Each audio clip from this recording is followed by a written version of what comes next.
And welcome everybody to this week's edition of your favorite live stream wrestling podcast on the internet today.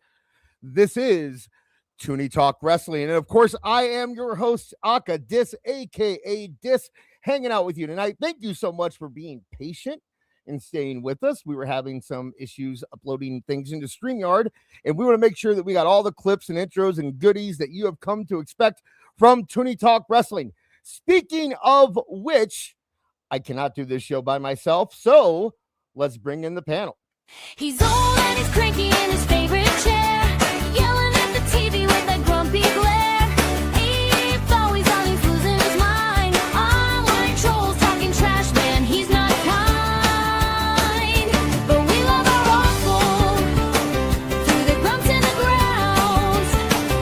Everybody shout it now, that's awful.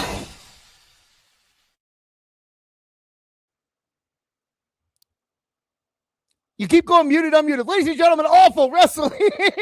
What's going on, everybody? Can you hear me? Is my mic muted or not muted? No, we can hear you. We can hear you. Okay. How are you doing tonight? So I said that I was going to re-edit it. I tried to. I couldn't make it work. It's going to be, you're going to have the long video until I can really get down to it. But how are you doing today, sir? Doing all right. Peace to the panel. Peace to the chat. Good. We Can't are wait all to talk some wrestling.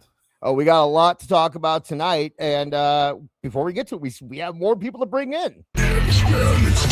Circle of sound, tensions ignite. Jake takes on the chaos, the verbal fight. Nice guy dropping pins on wrestling nights. Most famous on Tooney Talk, owning the mic. Light, and he's Jewish. Alt Jake from Alt Jake Takes On. How are you doing today, sir? I am wonderful. Good to be here. How are you boys? It's the difference in music between Awfuls and mine just got me on that. The juxtaposition of the we got our Awful. That's great. Like it's like the world's greatest mashup. I love it. I think it separates us from other shows. It gives us something different. You know, so. So I appreciate both of you hanging out with us, but we have one more person to bring in. Now, this man.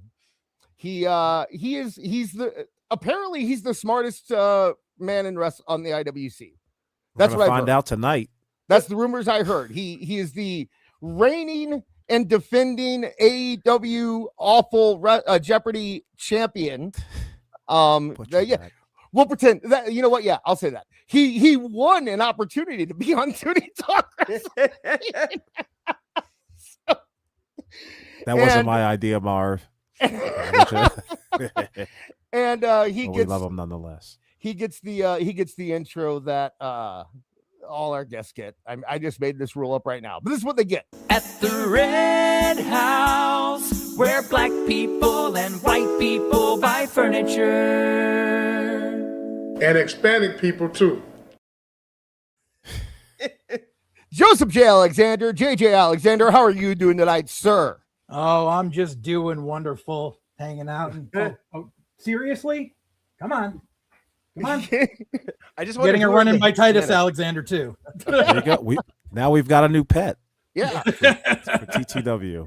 Just like you, it's just like Kev. You're just like a new Kev. You've been involved in wrestling. You have a pet.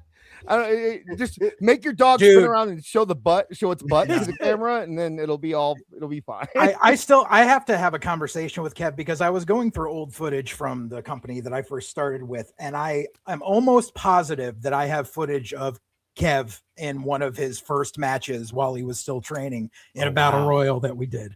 And I don't know because him and this other guy showed up and they didn't give us their names, nothing. They were just like battle royal. Okay. And we were like, and I was doing commentary for it. And I was just like, it was like these two ginormous guys in the ring. Yeah. One guy was just like, I'm Ron Simmons. The other guy was like, I'm Kevin Apollo. But funny story about Kev. Get him to sign a release form for that one. Funny story about Kev is that when I first met him, I told Max, I'm doing a podcast with a real wrestler, and he was 2 years younger at the time. So he's like, wow, that's super cool. And he's like, who is he? And I went and I was looking up a bunch of videos trying to find a Kevin Apollo video. And I found something and I showed it to him, and I thought it was Kevin Apollo because I asked Kev to send me a video, and Kev, he takes 3 months to respond to DMs. Mm-hmm. So I was looking all over, and I found one that I thought was Kevin Apollo, and Max thought it was the coolest thing in the world, and I was showing him, and like a month later, I go, hey, I showed Max your video, this one here, and I sent it to him. He's like, yeah, that's not me. I don't know. He goes, I don't know who that is. I don't know. And he goes, I don't know why you thought it was me, but that's not me. And I'm like, when I Googled Kevin Apollo, this came up immediately. He goes, yeah, that's not me. So, eventually he did send me videos. There are videos out there of Kev out there, so you can find him if you really want to. But yeah, we are here to not reminisce about old YouTube videos or anything like that. We are here to talk about professional wrestling in the week that was professional wrestling. We have a lot to talk about. We got the Dave Meltzer Awards. That's just what they're called. I'm sorry. Brian Alvarez has even disowned him at this point. They're the Meltsies. We have a much more prestigious awards to look at, what I think are way more prestigious than the Meltsies. We have the Razzies. You'll see. We have a lot of stuff about there's a problem with Kevin Nash. Apparently Kevin Nash said something. Dude, he's always saying something. I gotta say, I don't think I've ever YouTube went down for a second apparently. Anyway, I don't think live, yeah. Yeah, I don't think I've ever had more back and forth in my head about a thumbnail until this thumbnail, because it's like, I can't put that on a thumbnail. Like, like maybe if it was like July and this is awful, I could put his comment on a thumbnail, but it's Black History Month. Jesse Jackson, I cannot do what he said on a thumbnail. That bad idea. Yeah, are you gonna put like a minstrel or something on there? Well, I wasn't. Exactly Someone was had Al that Jolson. idea. I didn't make that awful. Maybe. Don't misrepresent me. Who came up with that idea in the chat? It was Erica. Erica did it. Erica sent me the most. I saw nothing. You should have seen it. No, but yeah. So I ended up settling on the Javon and Kevin Nash one. I think it was pretty good. Diesel fumes. You like that? You get it? Diesel fumes, because he was fuming and he's Diesel. No, we get it. This YouTube still having issues, so I'm very happy for those that are here and to get to these super chats that we got. We got a few already before the start of the show because we started late. We have you and Cumia for $4.99, and he just said, can I get a Glom Gold? Well, you and Cumia, you paid $4.99, so I believe you can. Glom Gold! Glom Gold! Glom Gold! Glom Gold! Thank you very much, you and Cumia, and I hope you enjoyed the rest of the show. Andre Adams for $9.99. Honestly, is anyone surprised by the WN Awards? The Meltsies. We knew extinction level grazing was imminent. Yeah, it's. We'll get to it. I don't want to blow my load here. I don't want to blow my load in super chats, but we have a lot to talk about with Meltzer Awards. I think that'll be our second segment. I think we should get into the Kevin Nash stuff first. So thank you guys so much. If anyone else wants their super chats read aloud on air, just send us that money. If you do $50 or more, we will interrupt the show for it. And if you want a Glom Gold, just mention it. If it's $4.99 or more, I will give you a Glom Gold. But right now, and don't forget to like and make sure you are sharing this. And you know what? I never say this. Click the notification bell. We never say that. We should. Yeah. Because that is important. I've noticed that recently. If I'm not clicking notifications for things I'm subscribed to, I have no idea when anything goes up. So yeah, every interaction helps. I'm slowly learning that it's a big part of the algorithm. It's very weird. Weird. You think that by subscribing that would be enough, but it isn't. You have to super subscribe, and that's how you do it. The one positive thing that StreamYard did recently was in the preloaded overlays, they actually have an animated GIF for a like and subscribe for when you're live streaming. It's like one good thing they've done. We should. I'll look into that. Okay. Well. We are going into this segment. So, yesterday, the headlines read Kevin Nash calls Javon Bojangles or something like that. It was quite a bit, but we instead of pulling the headlines, I thought I'd get the clip itself. So let's hear what Kevin Nash said. Oh, perfect. I haven't actually heard it.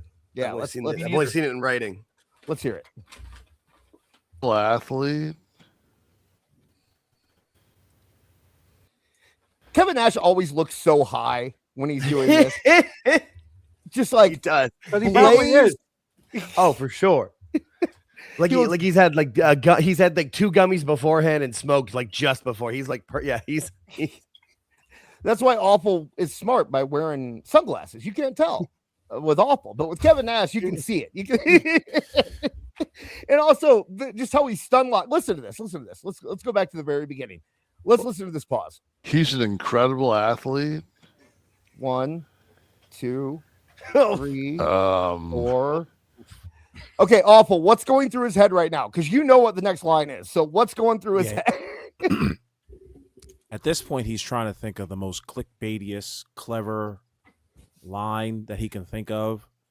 One that is both socially unacceptable and will garner in more views than his recent videos. And what's his co-host thinking? Like, oh fuck, what's he? Yeah, like that's exactly. The other one too. It's like like, the other side of it's like, oh god, I'm getting so much trouble right now. He was trying to find a synonym for urban and couldn't yeah, that's what it was. And he definitely looks like he's trying to find that line where he can get away. He can say something and it be edgy and controversial, right, without getting him canceled and ruined forever. Like he's trying to find that line right now, and he thinks he found it. So let's listen to what he has to say here. He's a little bit too fucking Mr. Bojangles for me. Oh, I wish he was a little bit more urban. Oh, he doesn't know what that means. Oh god. What's bad too is like the video pulled up blurry, and as the video got clearer, his face got worse. Like you know what I mean? Like he got blurrier, if that makes sense. And then like as he's talking, it's just the same thing. Just keeps bearing. Just oh god. I like the below the desk lamplight that he's got going on. Yeah. So the abstract modern art behind him that he thinks is so impressive. He'll tell you all about it. So yeah, he used the urban word. Yeah. Why am I doing air quotes? I can't. You can't see my air quotes. I'll do them. I do that. I talk with my hands. I'm over here. I'm like, what am I doing? Right. All right. Let's finish up the clip. It's not too long, and then we'll kind of get into our thoughts here, unless something else comes up. Oh, look at Sean. You should look at Sean Oliver's reaction here. Yeah, that is important. As he's saying this, you can kind of see because he's. I gotta tell you, man, he's got a good poker face. He's doing pretty good here. I wish he was a little bit more urban. I understand it's Netflix. He's drunk. I heard that wine. too. He's a big wine drinker. That's Netflix. Yeah, it sounds like Chris Connor. He sounds like. That's right. Get there, JJ. Oh man, shots fired. Come on. No, he knows. We've joked about it. He's fine. I understand there's a big fucking world out there besides the one that fucking 66-year-old Detroit boy gotta make Kevin sure Nash Detroit. wants. He'll let you know that. It's a lot of world. It's a big world. That's what I meant by urban. That's what I meant by urban. I didn't quite mean like fuck. He threw that in there. He's thinking that's gonna save him. Detroit's gonna save him. Mm-hmm. He's completely ignoring the part where he called him the butler from the Shirley Temple thing. Wasn't that what it was? Wasn't he? He was was it Annie that he was the butler for? What was he the butler in? That I know it was a song. It was a song, and it's a restaurant chain. Yeah, I know it's a restaurant chain too, but I think I want to say it was Shirley Temple that did. Yeah, but I mean, like after the song, the connotation of Mr. Bojangles is usually like code for a drug dealer. Yeah, that's true. That's true. That's why. It is code for drug dealer, which is weird that but I don't think Kevin Nash knows that. Which maybe shows that Kevin Nash is from the boomer age where a slur, like it really is a slur. Let's not play around with to be this. fair, I will say it's a slur that black people usually use against other black people. How do you know that? That's the only time. What are you talking the only about? time I've ever heard it used is black people talking about black people. That's the only time before Kevin Nash had said it that I've heard it used. Is that not? Is that not what it was? Yeah, well, the thing is, so there's a couple. I usually never hear that word in conversation amongst any type of people. Well, the thing is, there's like the Mr. Bojangles song, but Bojangles is Dis was right, and I looked it up to make sure. It was Shirley Temple had like done movies with it was Bill Bojangles Robinson. Okay. And that's who he was, like the guy that was like for in Stormy Weather, and he was a minstrel and did that kind of stuff because he was he was born in 1878 and was making movies in the 20s, 30s, and 40s. So that's So you know how Kevin that's Nash the connotation that it is. That's like the Uncle Tom connotation to the Bojangles word, and I'm not Kevin sure Nash if wants to be Bojangles topical. Yeah, So he was phrase from 1942. Yeah, he went from 1926 instead of 2026. Yeah, but he drank so much and he went back. Yeah, the only time I've ever heard it used is in the a black guy calling another black guy an Uncle Tom. Yeah, that's what the that only is. time I've heard more Uncle Tom than Mr. Bojangle. I've heard way more Uncle Tom, but I have heard I have heard using that. And even Uncle Tom has kind of gone out of fashion. Usually now you'll hear Carlton. Yeah, that's kind of Uncle Tom is a little boomer, but let's keep going here. But I just want him to have a little bit of an edge. But if he's not going to have an edge, then he knows how to throw. He can strike. Like he throws a good punch. Fucking take your time and throw a good punch. And then that'll get rid of the Mr. Bojangles connotation from me. As long as you know how to throw a nice overhand right. He's a 21-year-old baby face. Like, let him be he's a white meat baby face. You know what I mean? Like, come on. I'm gonna let him finish. I have plenty of thoughts on this. I'm gonna let him finish. 2 or 3 together. Something where fucking Sean Oliver looks you tell me. Yeah. He's like, we're in such deep shit. We're in such He's like, just stop. Please, Kevin. If this shit was real, all this athleticism I have, I can use. Not if this shit was real, motherfucker, I would cartwheel off your motherfucking body like you would never see. Okay. So when he's just talking in there's a big part of that is just a general critique about modern day wrestling, right? Which is just guys do too many flippies and jumpy, and same thing that Randy Orton and Kevin Nash and every other older wrestler has been saying for years and years and years and years. Mm-hmm. I think that there is a disconnect with Kevin Nash when it comes to Kevin Nash grew up in Detroit. He let you know that. He'll let you know that every day. He grew up in Detroit, the city. As a white boy from the inner city who lived in the inner city for a while, I understand that he feels like he is allowed to say words like Bojangles. I don't think that he can anymore. And I think that is past the time when he would have been able to do that. But I also think that he doesn't understand what a young black man is like today. I think because of where he grew up and how he grew up, he thinks that the only real black people are the thugs, and that kind of thing. That's the impression that he gave me from that comment, is that he doesn't 100%. That's what I read it as. I know Awful had a kind of a reaction to this when I first sent it to him. He thought a certain kind of way, but he didn't think it was like overtly racist, I believe. No, I don't think it's overtly racist. It was just one of those comments where he thought that he was going to get a good chuckle out of it. It didn't come off correctly. Right. More so than that, it's Kevin Nash trying to relive some sort of lifestyle that he never had, and not truly not understanding the youthful generation that they've got, that we've got going on here. Kevin Nash thinks that he can, relate to somebody like Javon Evans, and it's just not possible. It's not happening. Like he's 3 generations removed from you, Kev, and to call him Mr. Bojangles, let's look at that. Yeah. Like, what does he even mean by that? Does he smile too much? I've not seen Javon Evans with a top hat and doing showgirl kicks in the middle of the ring. So, like, it's just like, what are you trying to say, Mr. Bojangles?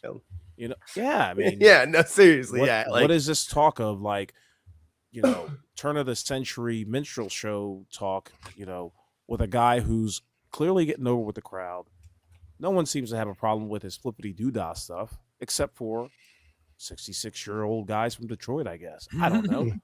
But yeah, I mean, Kevin Nash way off base. I don't think the comment was racist, but I do think it was just way off base. Tried to be clever and kind of like me, it never goes well. Yeah, it came off more, you know, get off my lawn than him being racist with it. More just because he's an old man and like. And I mean, and the sentiment is he wants Javon to be more like of a tough guy or whatever with it, but like he's a 21-year-old kid. Like he doesn't even, I think he turned 22 in like April or May or something. Like he's a child. Like and that's part of his gimmick is he's just like really, and he gets along with everybody. I always compare him to Ferris Bueller. He's like the Ferris Bueller because if you see him, like when they went down to AAA, he was the only guy that was brought out with the entire AAA crew at the end of the show. And like everybody, like, because everybody loves this kid. He just gets along with everybody. And that's his gimmick. Like, and obviously Kevin Nash wants you when you think of Javon Evans, Kevin Nash wants you to think of crossing the street or locking your door. And that's like the kind maybe of he'll edge get that he there. wants Javon Like Evans to have. maybe, you know, in a few years when he like gets a little bit bigger and maybe turns heel at one point, but this is who he is at this point, you know, like that's one of the good things about, you know, NXT and WWE these days is they're letting people be themselves and kind of figuring out their character as opposed to just having Vince see him and being like, all right, we're going to put a do-rag on your head and you're going to come out, you know, and be a gangster, but from, you know, 1998. Do a shitty 16 walking down the ring. Yeah, like Kevin Nash wants him to put FUBU on. Like, come on, dude. Okay. So apparently the chat's saying that he went after Trick and Oba too. I guess that didn't make headlines. If anybody can like post those comments or something, I'd be happy to read them. But me too. Yeah, if somebody wants to tag me in it, let me know. I can that would change the context of this completely. By the way, if he's just naming off every, if he's just like an Oba and Trick and that powerhouse guy and don't who else we got?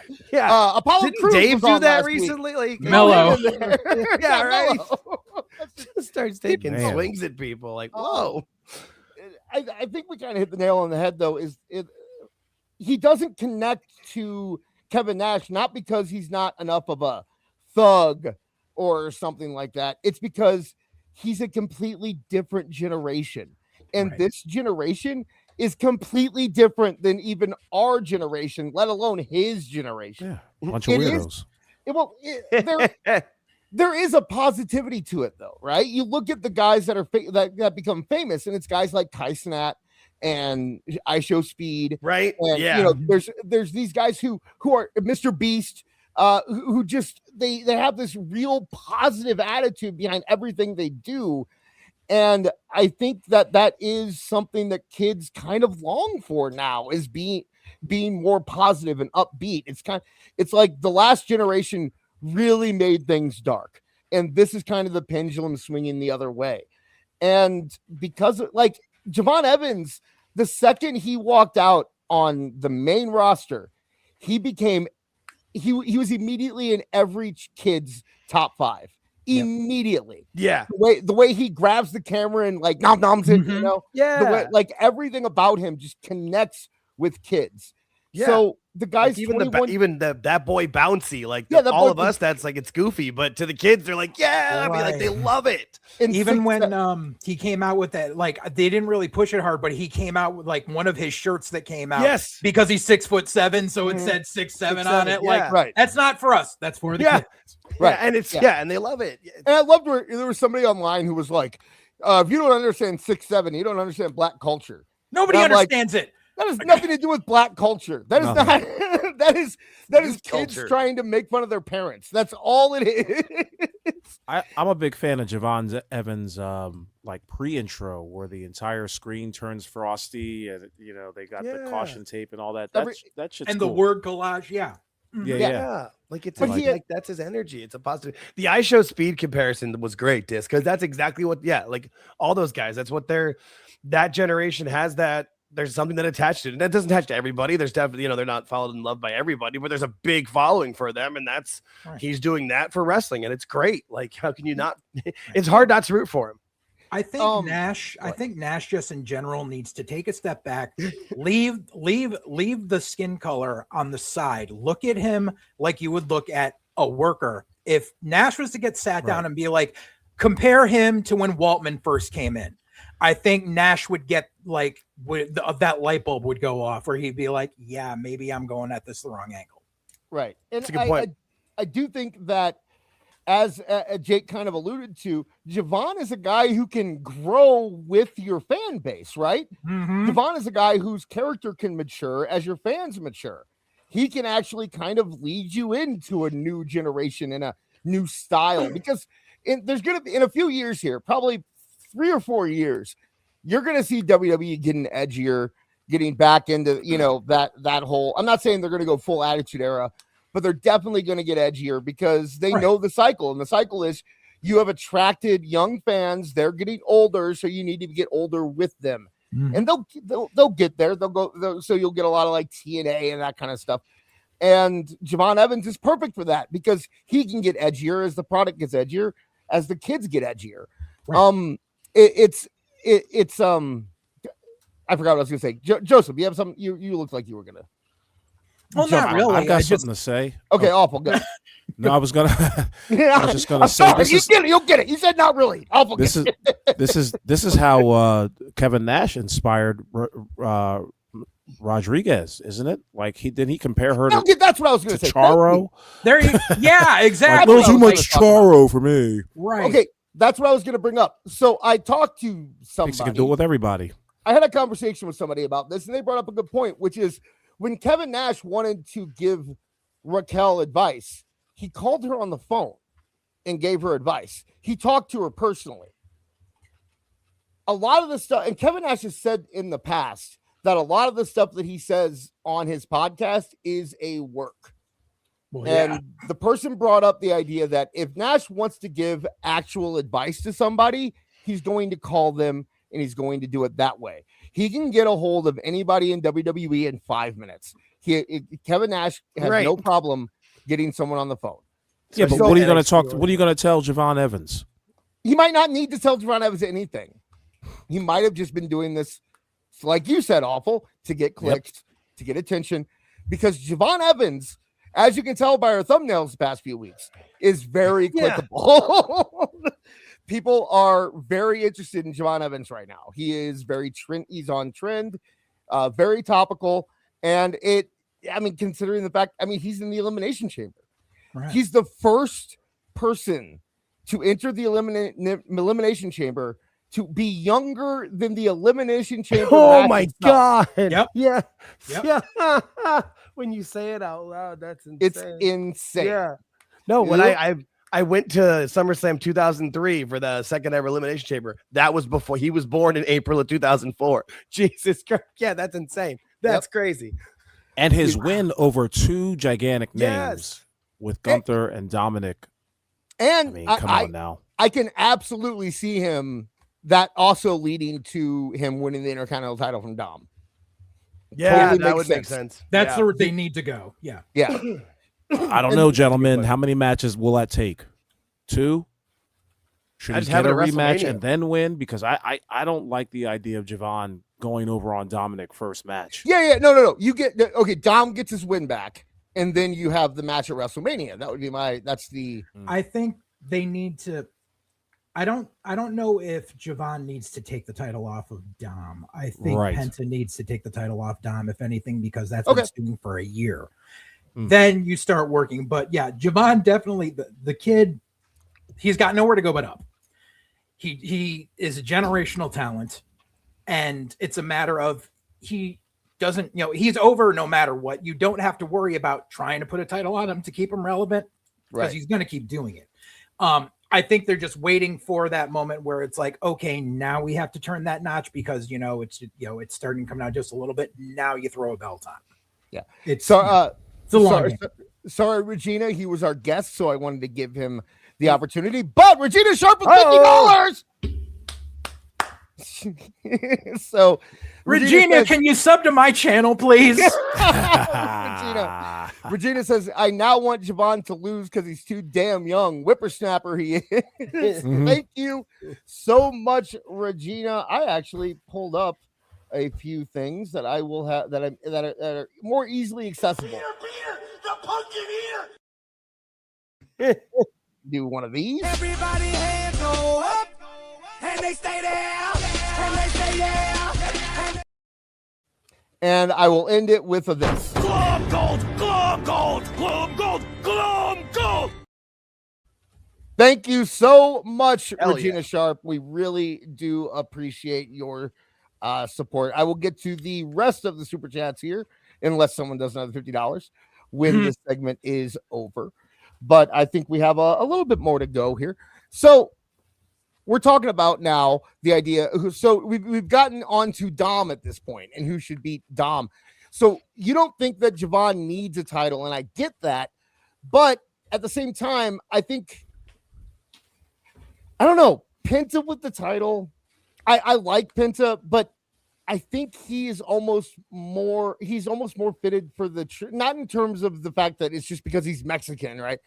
But like, I think him beating Dom for the AAA title would be, because if you do that, then you're running the risk of everyone saying only WWE wrestlers can win the AAA title. I mean, and that stuff. So as I far as still the feel like AAA, Penta and Phoenix are going to team back up at some point. Yeah, they were already planning on that before Penta had that little That's what it was. injury or Thank whatever. you. I knew there was I had a reason for it. Thank you very much. The Lucha Brothers were supposed to show up. Yeah. I'm like, I thought so. And then my brain went burnt. I appreciate it. Thank you. As far as the AAA title goes, this is my opinion, but it's just an educated guess from figuring out booking. I honestly believe that Ray is going to take the AAA title off of Dom because he's never held that belt, and he will hold on to it for a short amount of time, and then he will drop it in a retirement match, and it'll probably be to someone like Alberto, just because Ray's going to pull that card of this is what I want on my way out before I fully retire. You give this to me. Santos. They're already pushing Santos down there, right? Yeah. So he could do it. I don't know. I don't see Dom being a heel much longer, I guess, is kind of where I'm going with it. And I don't, it feels, it feels like something WWE wants to do really badly based on his reactions, and him and Liv both look like they're gonna be, I don't know if it's needed. I don't think it's a good idea, but I just get that feeling from the way they interact with the crowd and the reactions that they get that they might jump the gun on that. So Awful looks like I think it's to be one of them.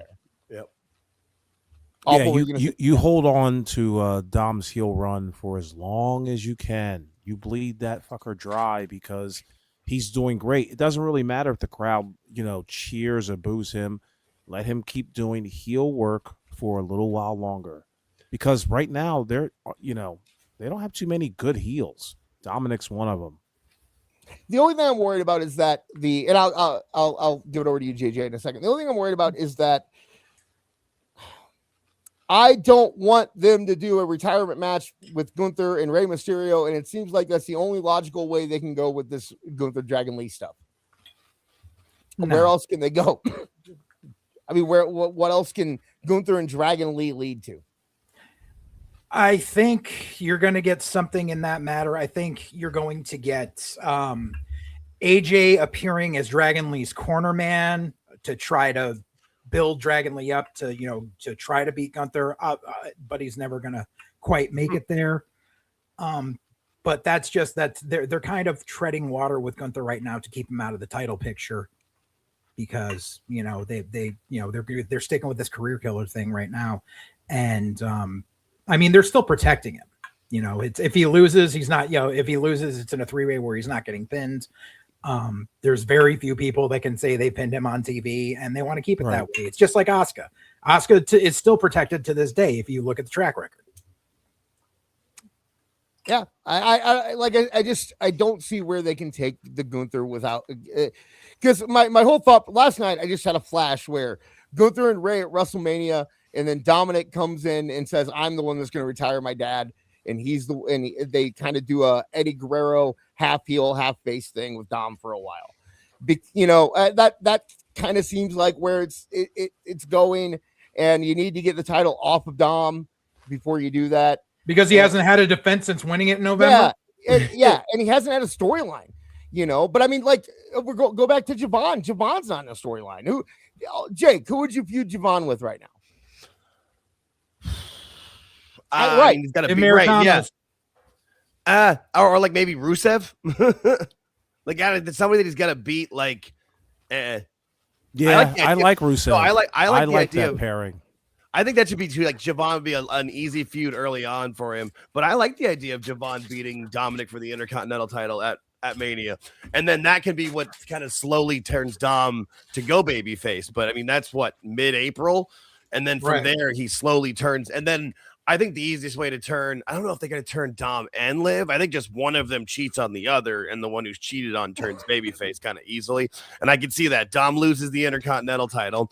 Maybe then he does lose the AAA mega title to his dad, and he's like down and out.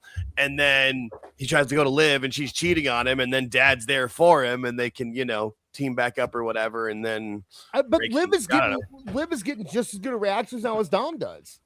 Yeah, you know what I mean? Yeah, that's true. But I don't. She's such a good heel. She's such a good bitch. They're both heels. So as someone who's a lot of my family is from New Jersey, and like we can be pretty Italian and mean, and she's just that perfect bitch. I like it. She's so good at it. But I can see you are right though. She does get amazing, and people know her story, like that documentary about her, how hard she worked and put up with a lot of terrible angles where she was Lana's girlfriend and everything else. She's easy to root for in that sense too. But I love her as a heel. Yeah, go ahead. I forget who said it. It was someone that said it on Twitter, and I still agree with it. I want to say it was Awful that said it, but I don't think it was. But someone just said, y'all just love Liv because you got white girl with ass syndrome. That won me. I ain't claiming that shit. She's just like that. She's so great as a heel. Ever that when it started with her with Rio, she's great at it. Liv is great, and anyone who denies Liv is great isn't watching the product. Like, she won me over. She won me. I did not care anything about Liv when she was injured, when she was coming back, but she slowly won me over to the point now where I think she absolutely deserves the spot as main event WrestleMania. Yeah, she's a star. Probably win the title, and all that. She's the most over woman besides Rhea and Io. And look, check it out. Yeah. Look at Rhea Ripley. She was once a heel. She was white hot heel. Now look at her. Same thing with Charlotte. She was a white hot heel. Kinda. Yeah, that's how I feel. That's what's going to happen with Liv if you make and the same thing with what will happen with Dominic. Like, that's what I've been saying about Dom. Edge off. Yeah, you just got to make it. You just can't have it happen for no reason and out of nowhere. There's got to be a good story, and that's at least what's. People can say what they want about the booking with it, where maybe not everything's great, but with stuff like that, they're going to take their time. They're going to plant your seeds, and it's going to make sense. And it'll take the edge off. But you used Rhea as an example. And I wouldn't say Rhea is less of a star now that she's a face than she was when she was a heel. In fact, I'd say Rhea might be the second or third biggest star in the company right now. So, I don't think that is a detriment to Liv. I think in terms of she was hotter when she was a heel. Yeah, in terms of entertainment value, right? Of course. I think heel is easier. Heel is always more entertaining. I can't think of anyone who is more entertaining as a face than they are as a heel. Javon Evans, a guy like Javon, but he hasn't been tested as a heel. He hasn't been tested as a heel, so you don't know. Right. Yeah, you don't know. I cannot think of anyone. So maybe Maybe Cody right now with it, but I want to see him turn heel with it in this company with it. When he was trying, whatever he was doing in AEW was terrible, and he's only really been a babyface in WWE. So same kind of situation as Javon. We have to see it play out. Okay, yeah, chat. I was just playing devil's advocate. I couldn't think of anybody else. That's the only person I came up with. Everyone, Bob Backlund was better heel. He was fun. Far better heel. Crazy Bob Backlund is one of the most underrated times. It's insane. You and Cumia said Hogan. No, Hogan was better as a heel. I mean, he was the initial run of the NWO when he was first heel until they got out of control was great. I think better isn't the right word. More entertaining as a heel. I think Hogan is probably better as a face. I think Cody is probably better as a face. But when we're talking about entertainment value, right? I think Balor might be more entertaining as a face than a heel. Okay, yeah. I like what Balor's doing right now, man. I think he cut two great promos last couple weeks. But Balor's kind of tweeny right now. You know what I mean? Like he's kind of waffling back and forth. So, but your point still made though, Dis, of the fact that like we're naming like 3-4 people out of wrestlers. So it's a valid point. Yeah. Oh yeah. Okay. There you go. So Travis in the chat said Randy Savage. I don't know, man. I like Randy as a heel too, dude. Heel, but some of the greatest. Yeah, the Macho King was pretty fun. You know, we're getting Goldberg, Austin. These Goldberg couldn't play a heel no matter how hard he tried. He couldn't do it. Yeah, so that's valid. Goldberg. You guys know the wrestler that's never been a baby face so far in his career? Logan Paul. I just saw this. Because a bunch of people were. Yeah, Gunther. Yeah, Gunther's always. Yeah. You know who went through his whole career as only a face and never a heel? Rey Mysterio. Steamboat? No. Okay. Tito Santana. Hey, him too. Yeah, that's right. Yeah, Steamboat was a heel when he first started, right? Because he was Ricky Blood. And they were, because that's his real last name. Because that's his real name. Yeah. He has the most heel name on the face of the earth, and he's the biggest baby face you could ever imagine. He went from Blood to Steamboat. If you turn his face, you have to change his name. He can't have a face named Ricky Blood. Or it could have been Dick Blood. That would have been That's as heel as it's gonna get there, man. I didn't put that together. Yeah, Ray was a heel. He was in the Filthy Animals. No, he was. Right. So that was what he was. Well, we try to pretend like that stuff with the mask didn't. No, I remember that. Okay, so final thoughts. Awful. Kevin Nash, racist or ignorant? Just ignorant. Just out of touch, ignorant, and trying to be clever, witty. I'm trying my Sunday morning show's voice here. Yeah. JJ, Kevin Nash, racist?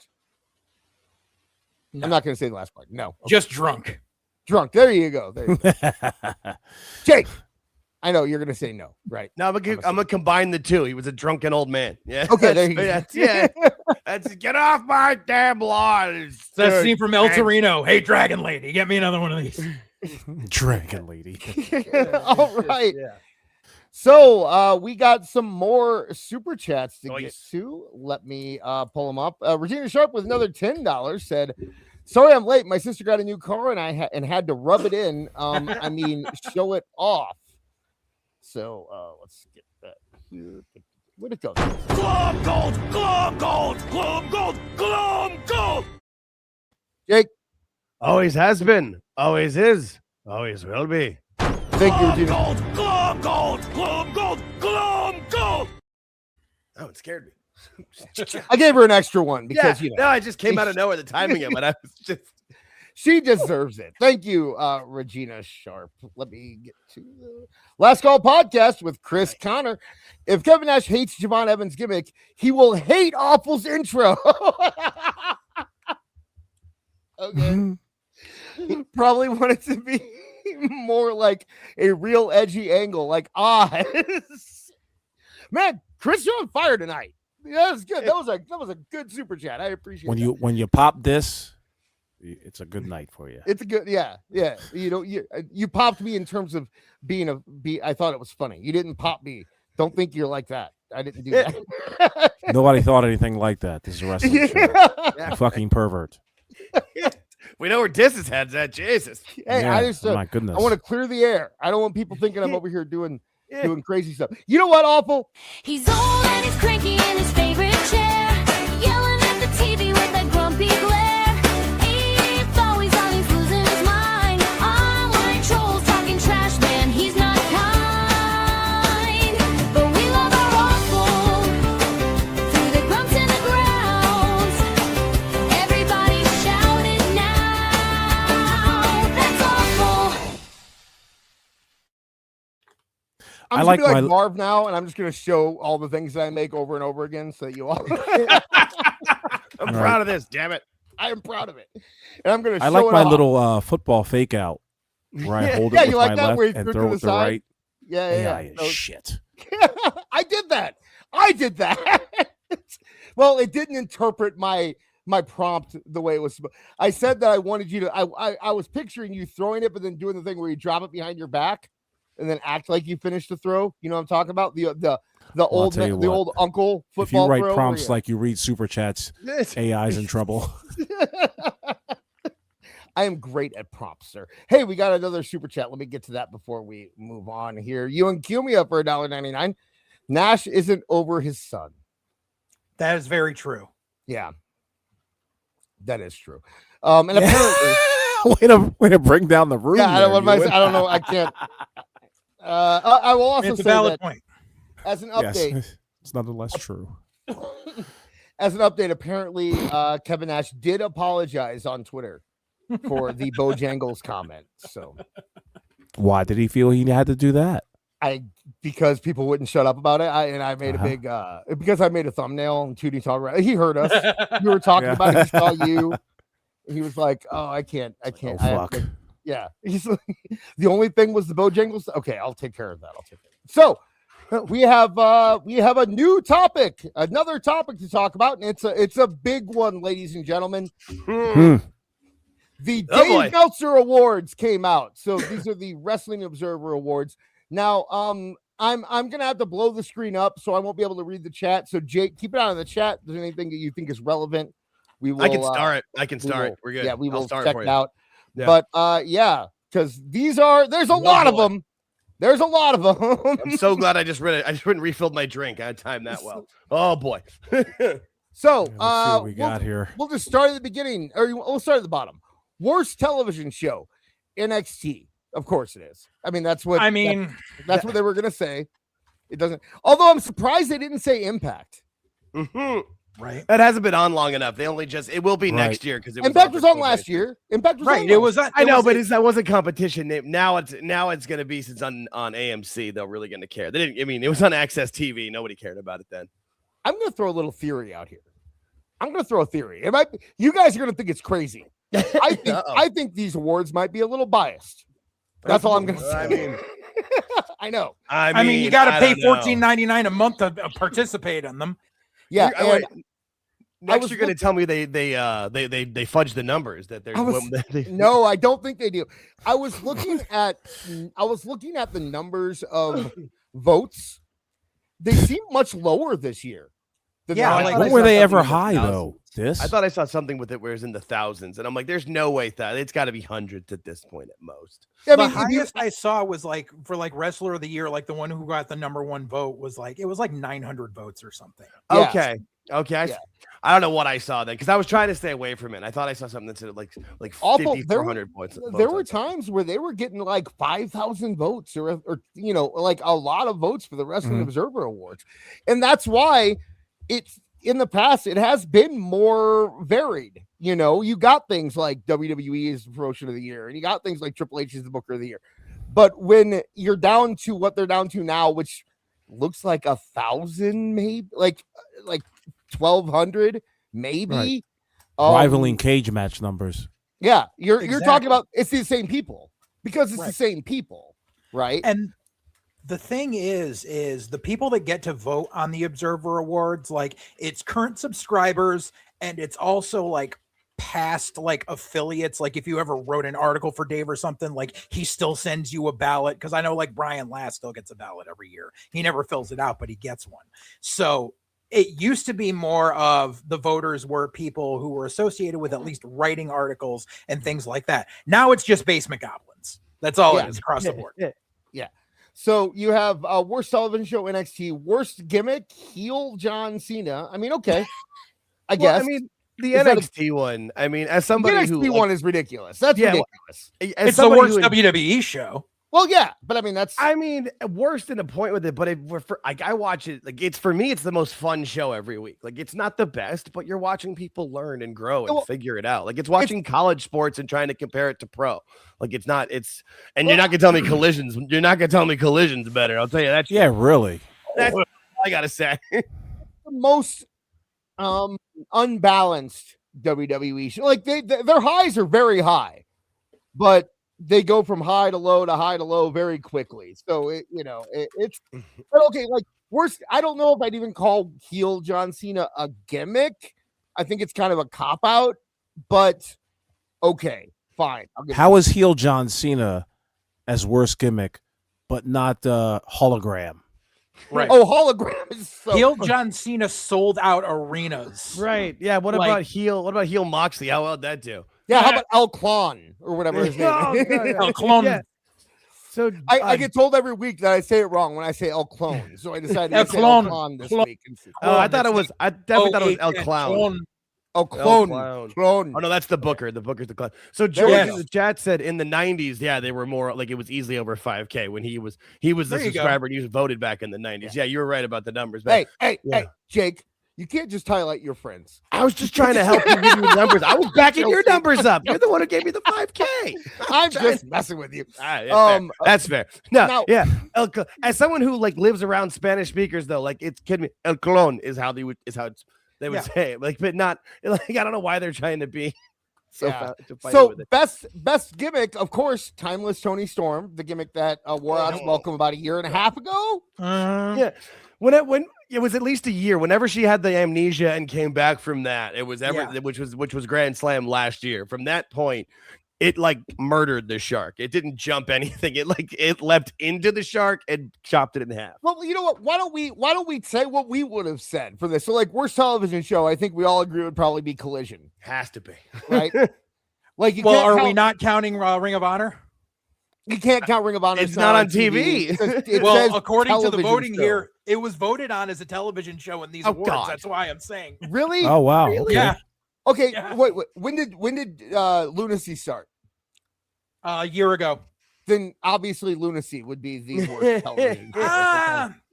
Now it is. However, now it is. Lunacy, when it first started, had some promise. Awful. The thing is, it got too big for its britches. It also got Russo. That was the problem. Russo's in every fucking segment, and he's towering over all of his wrestlers, which is, and he's bullying them. Did I not, or before Russo got involved, did I not say, you know what? JCW, man, it's not as bad as you think it is. Yeah, we saw the last episode before they hired Russo, if I remember. And it's just like, it's okay. It's okay. Like it's quiet. It was not bad for a parking lot. It was quietly the number 4 company. It was very quietly the number 4. This is how bad Russo's effect has gone, because I think when I was on PWT a few weeks ago, we were talking about this, and we looked at the numbers of YouTube views and how it's pretty much stayed the same since Russo came in.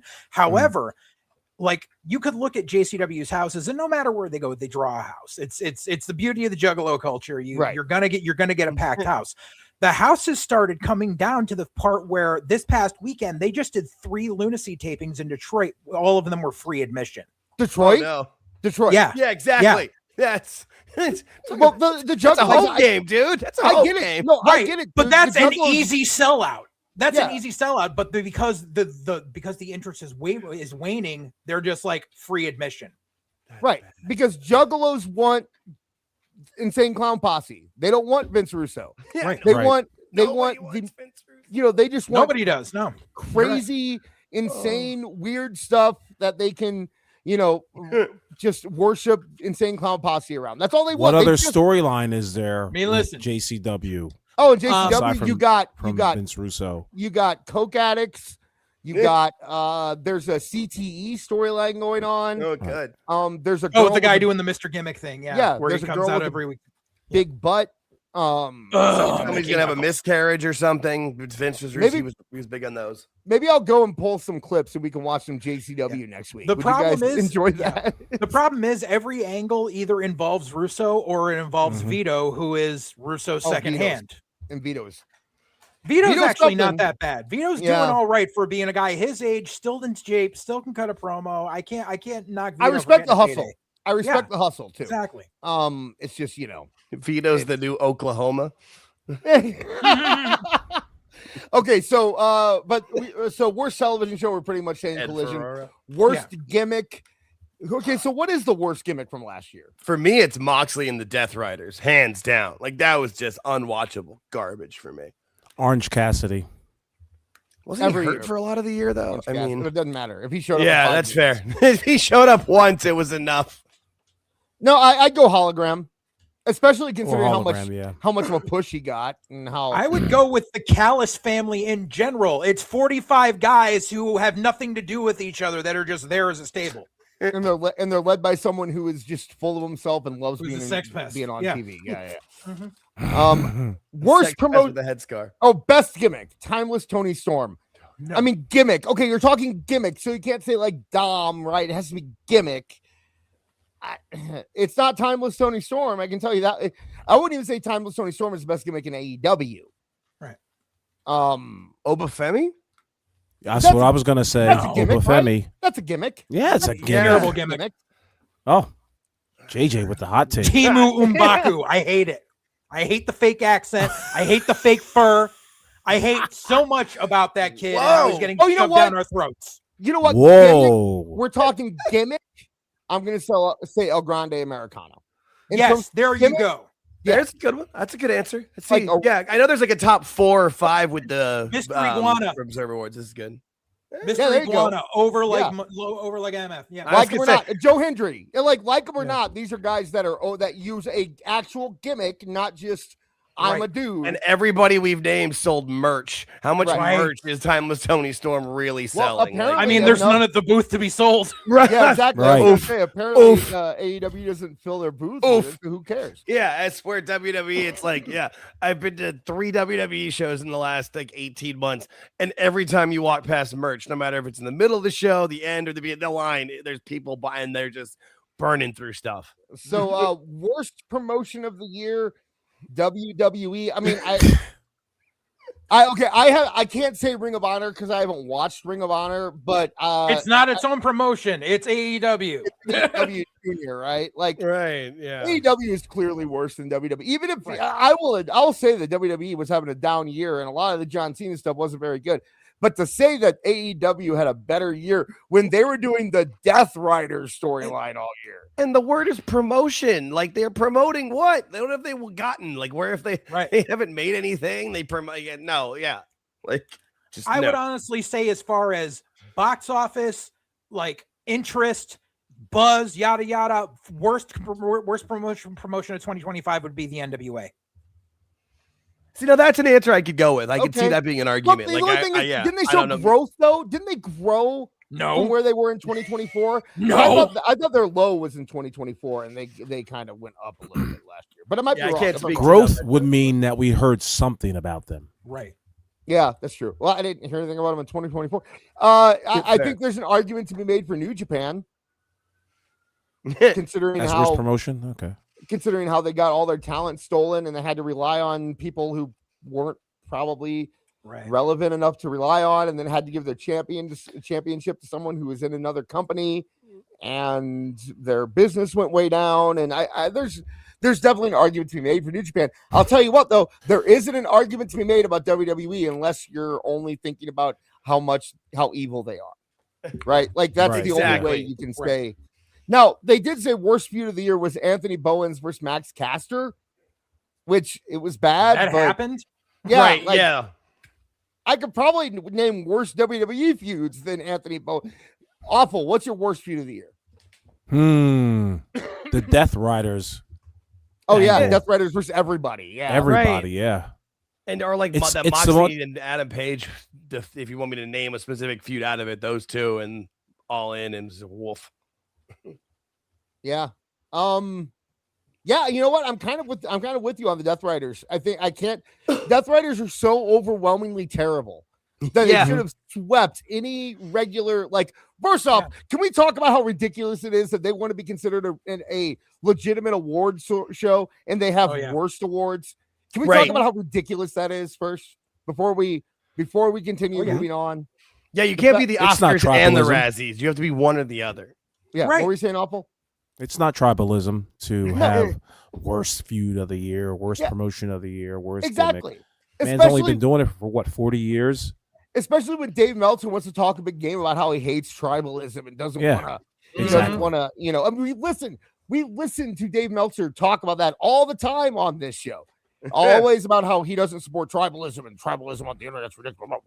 Well, here he is giving out the worst awards and the best. You can't do that. But and have any of you heard his Iyata days? Oh my goodness! What? When Dave was doing his podcasts on Iyata, he was extremely tribalistic. What the hell is Iyata? I don't even know what that is. Yeah. Wow. I thought you were talking about EGOT, and I was like, wait, who got an EGOT? Someone in the chat will understand what I just said. I Iyata was an early podcast station. Oh, okay. I was going to say, I can go back to like Blog Talk if you want to go there. Blog Talk Radio, baby. Yeah, I was there. But we just hosted on our own website.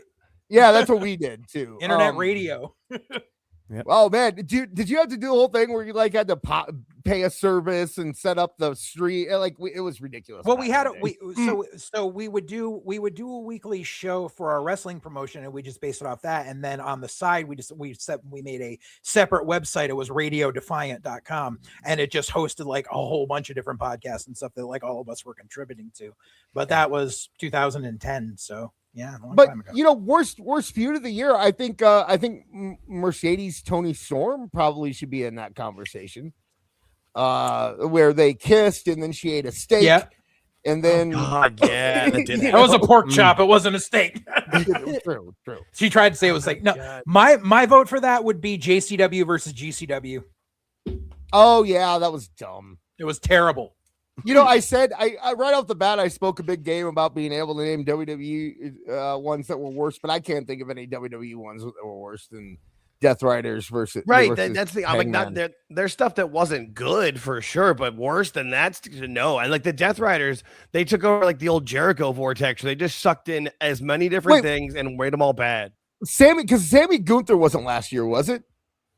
No, because that was the year a before. few years ago. Yeah, okay. Before because Gunther lost to Jay at this year's WrestleMania.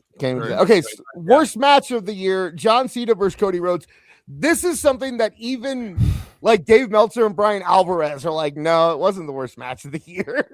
the poorly timed, not a run in took down the whole match, but that doesn't the whole match. Right. That's a bad. It was a rough finish, but it wasn't nearly a. I mean, like you just pick one of the AEW matches that went on way too long and had way too many kickouts. Like that Butterbean match, the double flip and landed on his head. Yeah, that's true. That Butterbean match, though, man. Did you guys watch that? Butterbean versus Murder Grandpa. Yeah. Yeah, that was some terrible stuff. Okay, so like. Really, really bad. I mean, the blood and guts matches were pretty rough, especially the women's one where they were like sliding through the poles, like that was rough. What was it like? Was it the Kyle Fletcher and Will Ospreay in that ladder match? There, they just like Will Ospreay hasn't been the same since and went away, and Kyle Fletcher was lucky to be able to walk afterwards, like that. I know they loved it, but like, why was that necessary? That wasn't like their mania. Just Joe had a good one.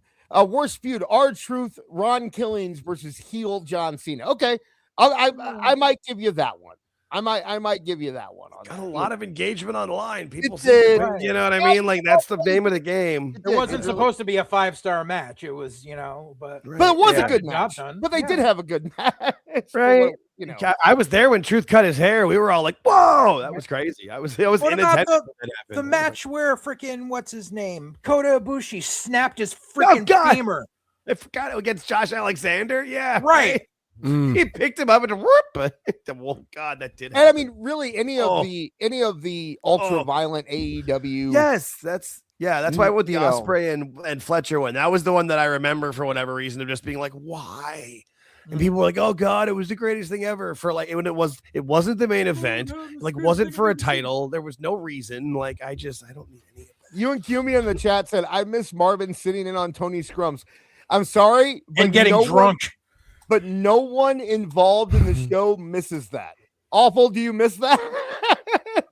I mean, no, not at all. I barely stuck around when we were actually doing them. Having to deal with Marv, that was like you were literally torturing that man. Like I can sit through it, right? I can deal with it. But Marv would get so violently angry. He hated it. And like you guys were just like, no, you have to do it. No, you have to do it. Yeah. And I'm like, how could anyone find this entertaining? It's a man in misery for 45 minutes. Dude, there was that chat just like, I love it. There was that one scrum where people are mean. Marv just lost it and went and grabbed the bottle of cognac, and it turned into group therapy within 15 minutes. I mean, those things are painful. I can't Regina Sharp for $50. Here's $50 to never speak of the scrums again. Yes, ma'am. Scrum is now a bad word in terms of this show. So thank you so awesome much. I don't want to have to we don't want to relive that. No, we're good. Awesome. Thank you. Maybe we'll watch one on This Is Awful, but we're never gonna do one here again. Thank you, Regina. All I do is win, no matter what. Got money on my mind. Everybody hands go up, and they stay there, and they stay there. I think I jump scared awful. I mean, like in clip form, they're fine, but watching one just live is that is a special kind of like Gitmo torture, dude. Especially when you're waiting for like freaking 90 minutes on the load screen before he actually sits down and the camera rolls. Right. And then he sits down and he says nothing for the next hour and a half. But never shuts up in the same way. Like, I don't understand. Yeah. Like I said, if you're on the East Coast, for me on the West Coast, it's not so bad because if it ends at 10 p.m., 11 p.m., that's not so bad. That's like 2 a.m. over there. Like, oh God, no. I'm somebody who can like kind of watch anything as long as I'm with the right company. I can, it's like I can make it work. But man, those things were terrible. Yeah. So okay, we're moving on. Oh wait, worst match. So we went through worst match. Best non-wrestler, Don Callis. Come on. No. Come on. JJ just hit him with the magazine. He just hit Meltzer over the nose. No. Bad Meltzer. Bad. No. I mean, spray bottle. Rub his nose in it. You got to rub his nose in the Don Callis. That's a terrible answer. Okay, Don Callis, I will say, is talented. I think that he's also very full of himself, and I think that his ego overtakes his talent. I think that he can cut a good promo. He just doesn't. And when he's on commentary, so like if it's just Shivani and Excalibur, he actually does make commentary better because anything is better than the two of them together. And so there are positives, but except for someone that we'll get to later. But let's fair. Yeah. May I interrupt and say the best non-wrestler should not be Don Callis. The best non-wrestler should actually be Adam Pearce. Yes. Yeah. Yes. Adam Pearce. I mean, Paul Heyman's always in the conversation. Right. But if I had to pick someone from AEW, it'd be Renee Paquette. I picked Stokely. Oh yeah, Stokely's way better. Yeah. Stokely. Even though Stokely technically is a wrestler, he just doesn't wrestle anymore. But yeah, I'll go with great. I'll go with Taz. Even. If you're gonna make me pick somebody from AEW, I'm gonna go with Taz. But yeah, Pierce. I do like Pierce better than Aldis.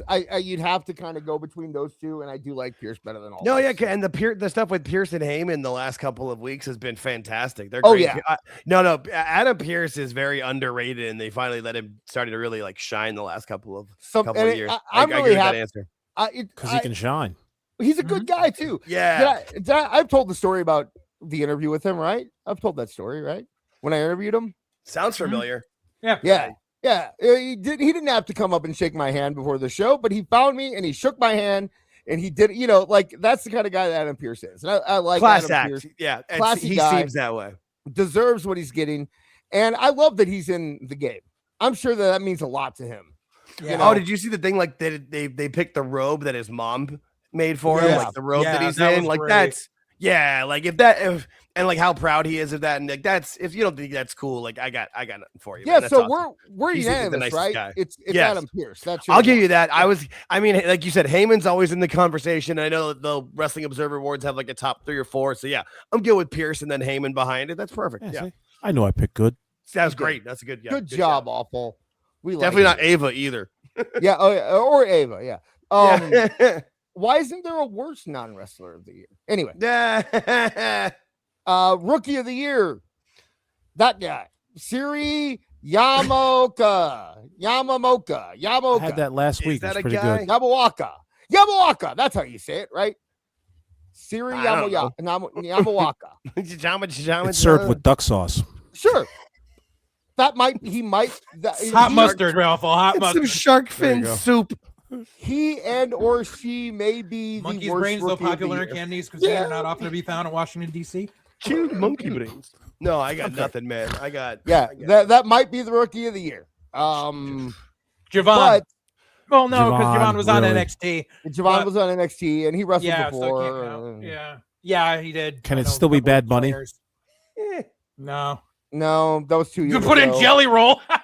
Yeah, Jelly Roll. There you go. I that mean, match was better than a lot of other things I've seen who this are, year. there aren't Shallow Hill.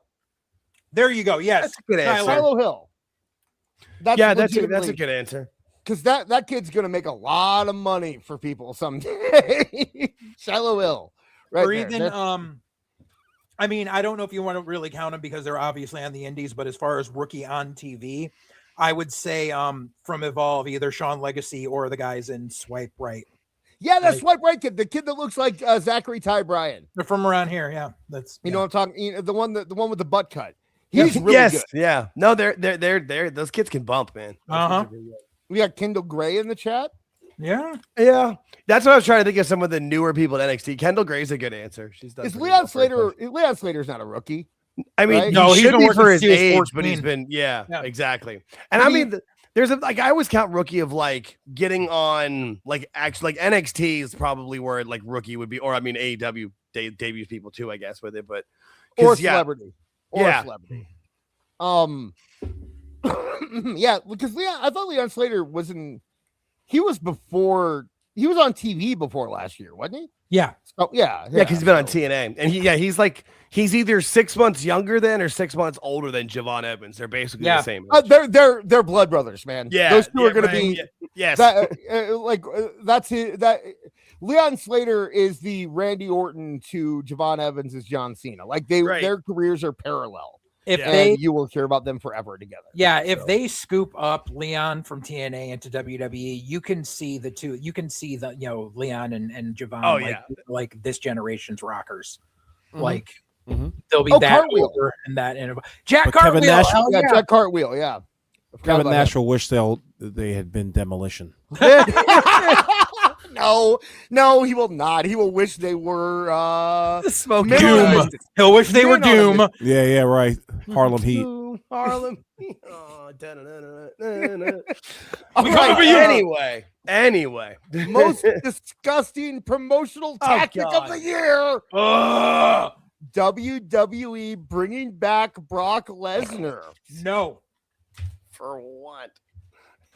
There was only one answer to this, and it was not voted on by anyone in that thing in the whole list. The worst promotional tactic was Vince Russo buying into JCW. Yeah, I mean that's not good. That's a good one. It's a good But answer. I kind of agree with Brad, which is the Raja Jackson thing. Yeah, Oh, yeah. Yes. Okay. Sorry. Yes. Yes. You Sorry. know, Fair. That's fair. I mean, to compare them bringing back Brock Lesnar, a man who hasn't been like even accused of anything, really. Right. I mean, yeah, kind of been accused, but not really. Been named in a lawsuit, but he wasn't the accused. He was just named in a lawsuit. Right. It's a whole bunch of basement goblins kink shaming a guy that would eat them for breakfast. Let's call it what it is. And they're probably kinkier than they ever would have been. So yeah, while they will defend Hangman Page to the right, and to the nines. Okay, I was about to say the stuff with Andrade and the models, quote unquote, but that was 2026. So we need to remember this for next year because it'll be forgotten and it won't be talked about. But remember, guys, the off models, as we'll say, nothing's beating Raja Jackson. Yeah, no, not for 2025. Absolutely, for next year. Yeah, right. Yeah, he said for next year. Yeah. Yeah, no, I was just gonna make fun of it as a promotional tactic for 2025, but then I realized, it's in the running now. That was January, so perfect. Yeah, no, Roger Jackson for 2025. Absolutely, dead on. Yeah, but Erica said, I don't like Brock, but even if you take what the woman suing Vince said as gospel, it seems like he was under the assumption that she was a willing participant. And right? Yeah, that's kind of the point. And if Erica says that, guys. If Erica says that, then represents all women. No, I've had, the first time I ever interacted with Erica, we were arguing about that Star Wars lady where to show. put the lamp. The lady show where Gina Carano. No, the lesbian one, the one where it was about lesbians. We were. I know what you're talking Jedi, about. Yeah, what do you call it? The Jedi? The with the Force witches. Yeah, the Acolyte. The Acolyte. I liked that show. So, but if I'm telling you, if Erica said, the only thing that would mean more is if Boris said it. That's the only thing that would mean more at this point. Fair. Okay. So we said Roger Jackson. We all agree. Yes. Yeah. Almost killing a guy. Yeah, that goes up there. Best wrestling maneuver: Hangman's buckshot lariat. No, I'd say Logan Paul's buckshot lariat. Maybe Javon's OG cutter. Yeah. Soul Ruka. Yeah, Soul Snatcher. The Soul Snatcher. I still wish Kairi Sane did that insane elbow. That was the greatest wrestling move ever. Yeah. And Erica, yes, you didn't watch it. It was when we mentioned something about it. Don't worry about it. I know what I'm talking about. Anyway, Soul Snatcher. You got, if you just want to talk about like moves that are the most over, I mean, you have Blunt Force Trauma. Right, he's getting because it's not even talking about a newer move. Like Hangman's been doing that forever. So I mean, you could just and I don't hear people chanting buckshot lariat right in the crowd. What a shitty award anyway. Best wrestling maneuver. Yeah. Like now, what's gonna beat this wrestling maneuver next year? Right. Like Devil's Kiss. Yeah, the Devil's Kiss. Well, that was like number 2 or 3 in that category. Yeah. But for this year, that's probably a good answer. That's like the move of the year, right? Like that has to be the move. If you're going to pick one move that defines 2025. Right. Yeah, and especially with and part of the year she was in NXT and went over. Yeah, no, that actually makes a lot of sense. Actually, you know what I would give best wrestling maneuver for 2025? The 5 knuckle shuffle. Yeah. I mean, think about how many people did the 5 knuckle shuffle last year. Right. Or say that you can't see me. Yeah, like how many people were involved? Like, in how many countries and how many main events? Yeah. Yeah. So, and people were doing it at work. I will say, because it had been done to death. I think Penta deserves some honorable mention for breathing some new life into the Canadian Destroyer and making it a move that mattered again. The Mexican Destroyer. Yeah. Absolutely. Okay, but here's the thing. In last year, the winner wasn't the package pile driver, right? Because it should have been. I mean, in 2025, but I will get. By the way, everyone, I will get. I see that these super chats are stacking up. We will get to it at the end of the segment. We still have a lot to get through here. Actually, you know what? After I finish this first side, I will go to super chats. So, worst major wrestling show, WrestlePalooza. I mean, it was fine. Like WrestlePalooza wasn't. It was. Yeah, people were acting like it would have been something. Yeah, people were acting like, it was promoted like it was a WrestleMania. That was because ESPN was. That's because ESPN wouldn't shut up, but that's just because they're new. And they were mostly promoting that they were going to be doing this moving forward. It was like this is the first of many. Like it's not. Yeah, WrestlePalooza was like a C show. It was. It wasn't anything better than All In. It was better than All In. Yeah, I absolutely better than all. World's End was atrocious. Yes. Yeah, it was pretty rough. We saw that's when I watched it. We saw it coming. We're like, no, it's gonna be Takeshita and Fletcher are gonna lose. This is one of those fun. crossover. Was it either Forbidden Door or what was the other? Wrestle Dream or Dynasty or one of those was just awful. Wrestle Dream was the one that was the worst. Because it just doesn't make. Well, wait a second. What about 16 by 16 Grand Slam? That was a Grand pay-per-view. Scam. That wasn't a pay-per-view. Yeah. That was just an episode of Collision. Worst wrestling major wrestling show. Wrestling it was show. I would say major. Okay. So Grand Scam Australia. Yeah. When you initially book it into a stadium, that's you're considering. I don't care where it ended. You started there. The problem is that if you have to count Grand Slam, then you have to count every stupid AEW Dynamite that they decide to add a subtitle. Fighter Fest. No, it's counted now one because of the booking it in the stadium. You tried to book that son of a bitch in the stadium. You did it as a pay-per-view at first, and then backpedaled. For me, it's not Our even awards that have more part credibility. It's crazy. That part of it is what it is, whether it was a pay-per-view or not. I'm just saying you booked it in the stadium. Like, that's big. Like, what happens from there, not my fault. Okay, so what is the worst? Oh, we talked about that. So chat's asking, can you really count anything AEW does as major? Yes, because best major wrestling show was AEW All In 2025. Oh, God. Give me a break. I'm just saying they count themselves as major. They're paying major prices of these buildings when they rent them out. Whether they run the show in them or not is up to you. I mean, and that would count as major. It was in I'd say Ranger All Stadium. Out was better than All In. Personally, I'd say All Out was better than All In. If you're gonna count one of them, then I'd give it to All Out. But there were plenty of shows. WrestleMania Night 1 was better than that. Evolution was a fantastic. Evolution was really good. Yeah, fantastic. I'd probably say Evolution. Maybe War Games this year was good too.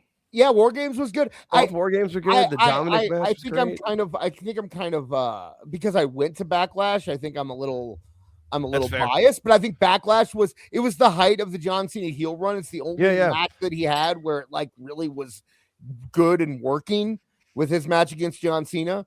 I mean his Randy Orton. And I think that and the AJ match were like his two best matches in the heel run. But he wasn't a heel during the AJ match. I'm talking about that's fair. That's fair. But yeah, I think you also have what's it called? The Netflix Raw, the first one. Yeah, that was I think that was a fantastic show too. And if you're counting, if we're counting Grand Slam, we got to count that. So right. But what do you guys think? What Awful? What's your specific pick for show of the year? Damn, that's a tough one for me. I'm thinking WrestleMania Night 2 was pretty damn good.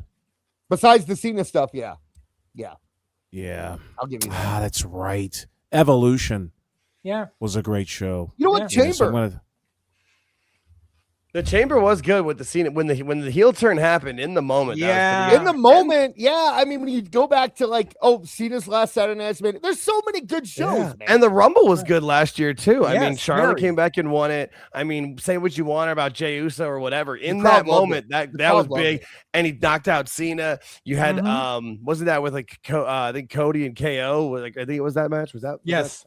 Right. So, Worlds Collide. Thank you. Cash Monet in the chat. Yeah. Worlds Collide was fantastic. Oh my god, that whole day where it was that show, and then was it the Money in the Bank was the same? Yeah. Oh no, no, it's Money. Yeah, Stan delivers WrestleMania Night 1, which is still good. That's too, what I was. But yeah, Worlds Collide in the morning, and then Money in the Bank in the evening. That's a fun day. So we have listed that day is my pick, just because that was a hell of a fun time. It definitely wasn't All In. Like I said, All In wasn't even the best AEW show of the year. Just because it was a lot doesn't mean it's the best. It's just like 6.5. Yeah, Godfather 3 is really long too. Doesn't make it any good. All right, I want to. Okay. Worst television announcer, Booker T. Wrong. I mean, Booker's a goof, and like sometimes he gets a little bit annoying, but there's Booker T, it's arguable that Booker T is responsible for Stephanie Vaquer and Trick Williams being over. Meteoric rise, yeah. And now he's doing it for Joe Hendry, like, and it works, and people like it. And Booker is beloved a lot more than some other people. If this was a when was Booker the announcer last time? Like 2016, 2017, somewhere around there. On his Raw, he was really bad back then. And if you wanted to say that it was him back then, sure, but NXT, I can't. Yeah, and Vic, He's and gotten Vic more have people over than Excalibur. Yeah. Oh damn God. sure. Yes, and Yeah, Tony Schiavone. The only problem with Book now is he's just getting a bit repetitive. It's he literally he has literally recycled that no bread, no water, just meat bit for like 4 people now. He's getting a little Lawler, right? Like he's getting to that point where Which is by no means bad. Just and by no means, he's not even in the running for the worst. Like there's a lot more we can talk about. Yeah. Awful. So you said Excalibur, right? That's who easy. I would actually go Shivani. Yeah. Oh, you know what though? I think I might go. Let's just go to, because we've got the best wrestling announcer. Give Bryan me a Danielson. He might be the worst. He's probably the worst. Yeah. He's the one who doesn't want to do it the most. You can feel his I don't want to be here. He doesn't like it. Danielson's commentary is the jackass you're sitting next to at an indie show. Oh, That's his commentary. Is him, come on, do it. Blah, blah, blah, blah. Just shut the hell up. And Shivani's the mark that's just happy to be there. This is great. Everything's fantastic. Oh my God, I love That's this. why I can't hate Shivani, is he's just happy to be there. He doesn't give a shit. But see, that's why I pick him as the worst. But here's the problem. No, Shivani just doesn't. He's not really paying, and he's so hyperbolic. It was the blood. I've never seen violence like this. Like, really? You haven't seen violence like this with the 80s? Phone for most of the broadcast. He's not paying attention. Diddling something. But Danielson, you hear the hate in his voice while he's doing it. Like he just doesn't want to do it. So I went to Dynamite in January, and like that's you could the announcers were on the stage because it was in a concert hall, and Danielson's like slouched down. Unless the camera's on him, he sits up and he pays attention. When he's not, he's like slouched down and like a kid who's angry to be in class, like arms folded, like, and he's announcing, but he doesn't want to be there. I won't say I broke it, but I did talk about how Brian he is kind of being forced to be there. Right. Like he was under the impression when he signed his contract, he told them, he said, look, at some point I'm not gonna be able to do this anymore. And if you can guarantee that you'll still pay me my money when I'm not able to do this anymore, then I'll do it. I'm fine. And they said, okay, cool. And then he wasn't able to do it anymore. And then he got a phone call saying, hey, if we're paying you, don't you think you should do something? And they got him to do announcing, which he hates. He hates it. He's publicly stated he hates it. Yeah. Do you think he offered any other option for himself? I think Bryan Danielson is very humble and will kind of just go with it. I don't think he wants to. The problem is he's been given other positions. No one seems to remember back when Danielson was the head booker for Collision for a few months. And that didn't work out well because Danielson's not a booker. Yeah, and he was also the head of the AEW disciplinary committee. That was you. That was me, but it was also Bryan Danielson. That's make him like Jack Tunney or something, where he's like the GM or like the authority figure, but he doesn't show up to every show. A lot of it's done on video that he can do from home, and then like he shows up once a month. Tony's got his fingerprints on everything. I'm trying to come up with something that would maybe work because he doesn't want to travel, so you got to leave him there. The perfect job for Bryan Danielson is ambassador, and AEW is not big enough to be able to have an. I was gonna say, where is he gonna go? Yeah, his perfect job is waiting for him in WWE. Honestly, and the thing is, everything I saw was he was pissed beforehand, and now his wife's back in WWE doing the Titus O'Neil job. That's you know what? Maybe booking committee, but the thing is, Tony doesn't have one. So I'm sure Danielson tried, and he's like tries to give Tony ideas, and he's like, "Yeah, I'm gonna do what I want." Book. There's this awful connotation that people think because if you were like great in the ring as a technical wrestler, that translates to booking. They are two completely different animals. It's just like sports. Remember Magic Johnson trying to be a head coach? Right. Like that's all I got to say. Like, Gretzky too.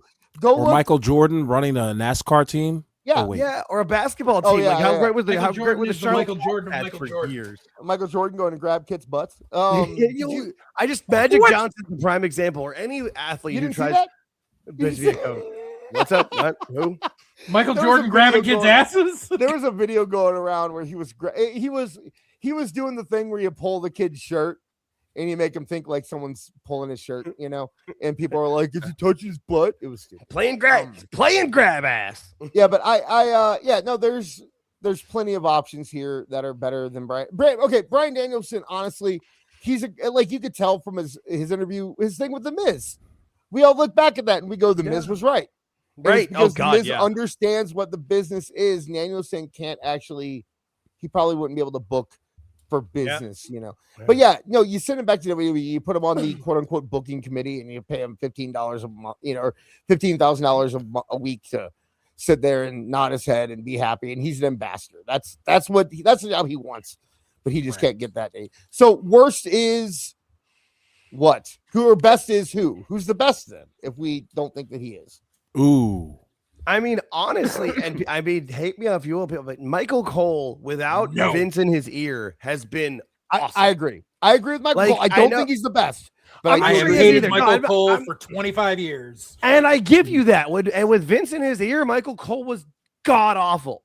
But Michael Cole, especially without Pat McAfee next to him, honestly, my favorite is Corey Graves. My answer is Corey Graves. 100% is my favorite announcer and whatever. But like Michael Cole is not as bad as he used to be. You don't have Vince just screaming in his ear repeatedly. I like Corey Graves a lot. I like AAA with Corey Graves. When he was on NXT with Booker and Vic, he fit in well. I agree. McAfee's a little bit too annoying for me, and that's where Graves with Cole has been entertaining on Raw. But I agree that Cole has gotten a lot better. I don't think I'd say that him or Graves is the best, but I'll say mine. JJ, you seem to be prime and ready to go here. Who's your best? Honestly, currently, I would say Wade Barrett. Okay, that's me. I'm Wade Barrett. I'm a Wade Barrett guy. That's a good answer. Honestly. I mean, he's such a heel. He is such a heel announcer. He reminds me of like a Bobby Heenan or those guys. Like he's helping get Tessitore to where he needs to be. Yeah, I agree. And he's also putting people over. He is. Right. Which is the hardest thing to do in announcing. He's a better Booker T, in my opinion. I think he does what Booker T does. because he's younger. Booker T is Booker's serviceable. issues his age. And Wade Barrett, he's stellar. Wade Barrett's great. Are you saying Wade Barrett awful? Are you on it with Wade Barrett? Or are you? I guess so, because I can't think of anybody else. I mean, Corey Graves is good, but Corey Graves gets a little too nerdy inside for me. A little baseball for me. He made like 5 backhanded throwing shade AEW comments on Monday night. See? And he can't just be a heel. Like he's gotta lean in. He's gotta be that kind of like, oh, I'm a heel sometimes, but not when it counts. Like Wade Barrett, because he is in real life.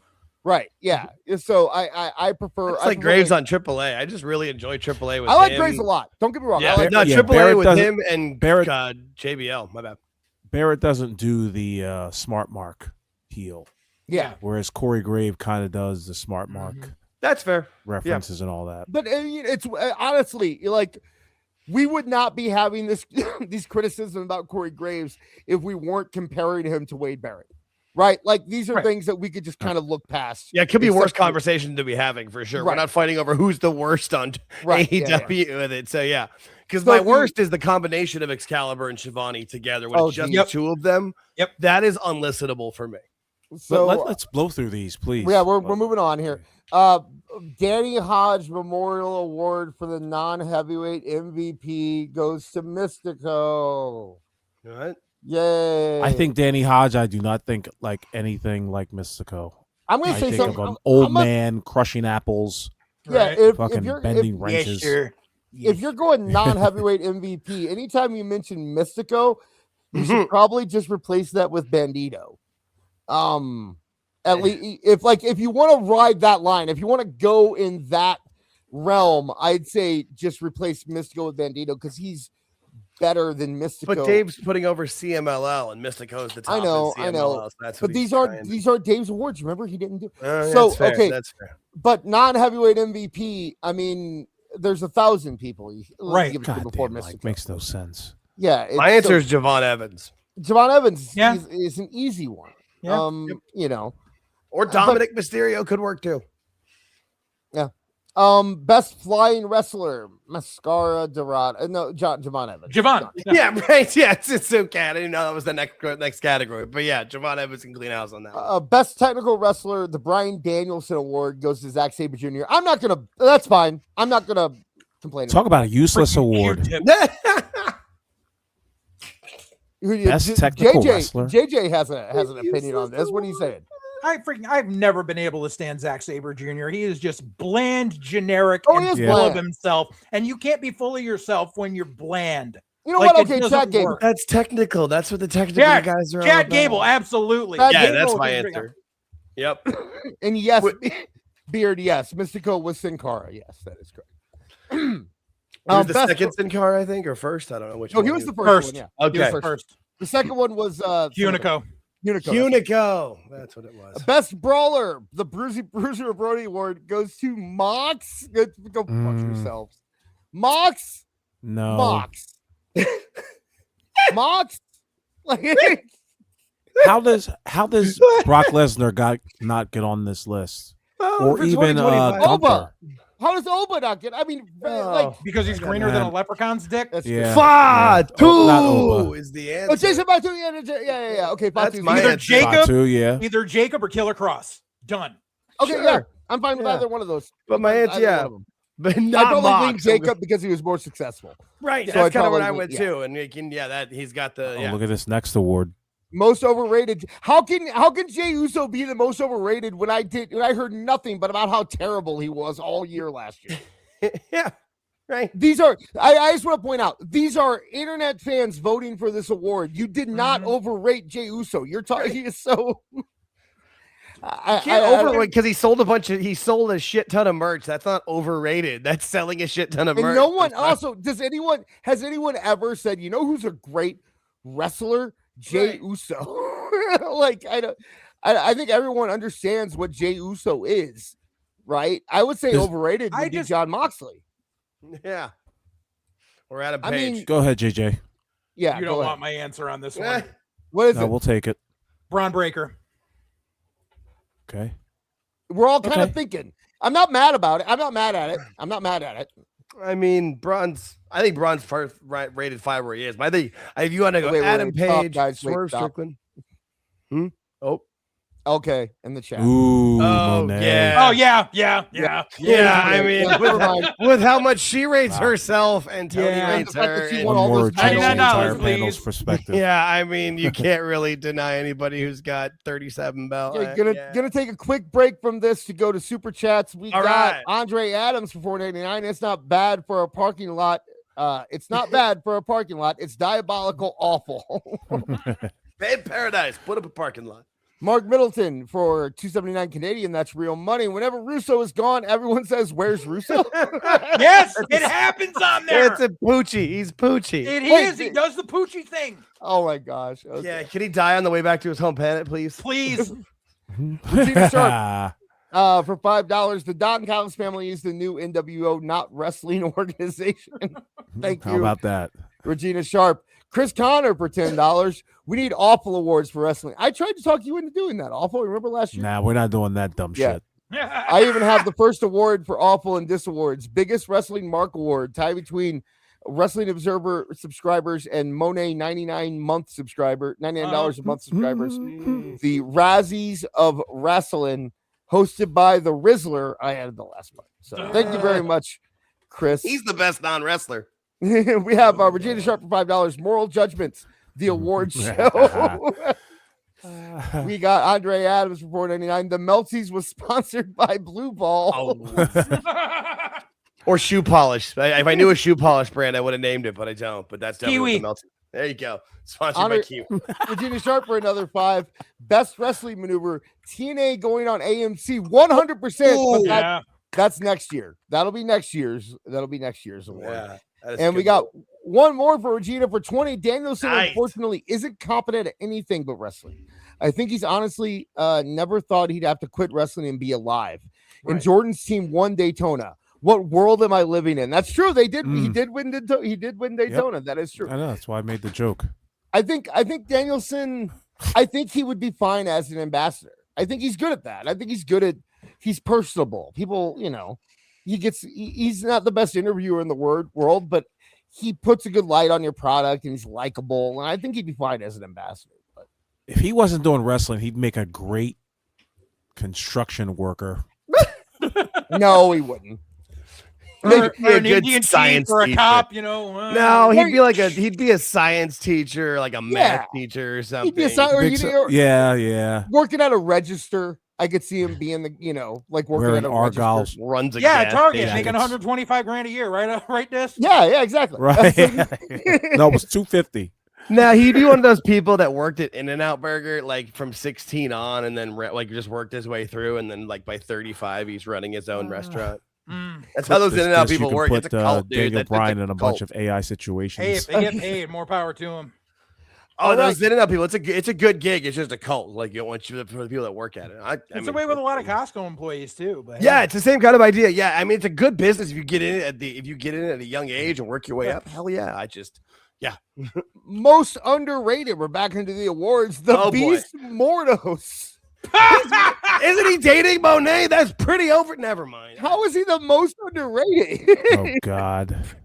Because he filed a motion. Frank the lawyer got himself on there. He filed a motion.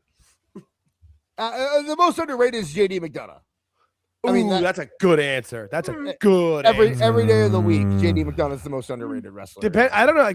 I don't think enough people talk about him but I mean, we have, but not enough people do. Ethan Page has just been amazing in it. Ethan Page, yeah, I'd say biggest comeback. If there was a comeback of the year or something like that, I'd say Ethan Page. But every time I mention JD McDonough, people just roll their eyes at me, and I'm like, no, dude, so seriously, good. not at all. JD McDonough is fantastic. He's so good. That's what. Yeah, he's so good. I would go with Lexus King. He's great. Okay, yeah. Okay, especially his character work, and especially if we're talking about internet fans with how they treat him. That's what I was thinking with Ethan Page. The internet, the IWC marks hate Ethan. They hate anybody who left AEW and went to WWE and had any success. So, which is also Lexus King. I don't even think I've heard, besides them complaining about Mordos dating Mercedes, I don't think I've heard anyone even on the WWE stand side really getting on Mordos about his wrestling. Nobody cares about. Yeah, exactly. I don't understand. The Beast who? He tried to stay relevant by saying he was going to sue AAA for putting the Taurus gimmick on someone else. Yeah. That's the only way he stayed relevant outside and of I've seen that Taurus guy every Saturday on TNA. And now he's in AAA, now he's in Guantanamo Bay, right? That's he's just missing. Which is AKA Ring of Honor. I mean, in the chat, we got some hot take, Jey Uso being the most underrated. We got Shinsuke as being the most underrated. We got The Miz being most underrated. Yes. Hey, I like The Miz, man. I got a lot of respect. I've got a name I think you guys would all agree on. Will Nightingale. Yeah, I get. Thank you. Because I think she's underrated by both sides. I think that WWE fans dismiss her completely, and I think AEW fans think she's too WWE. Absolutely. That girl needs to get the hell out of there, man. I was just about to say, bro, she's reminding me of another version, not like Jade Cargill, but she's got that same sort of it factor quality going. She's a star waiting to happen. Yeah, she's got the charisma. She knows how to wrestle, at least do the basics, Right, get her in NXT for 6 months. Yeah, right. That should be great. Yeah. Mm-hmm. All right, next up, we got Feud of the Year. I can see her being a doll. Yeah, I can see it. Sorry. No, you're fine. We got Feud of the Year coming up with Mox and Hangman. I'm going to throw my headphones out the goddamn window. The fuck? I'm trying to think of what the Feud of the Year was last year. Last year's Feud of the Year was Drew and Liv and Rhea Ripley.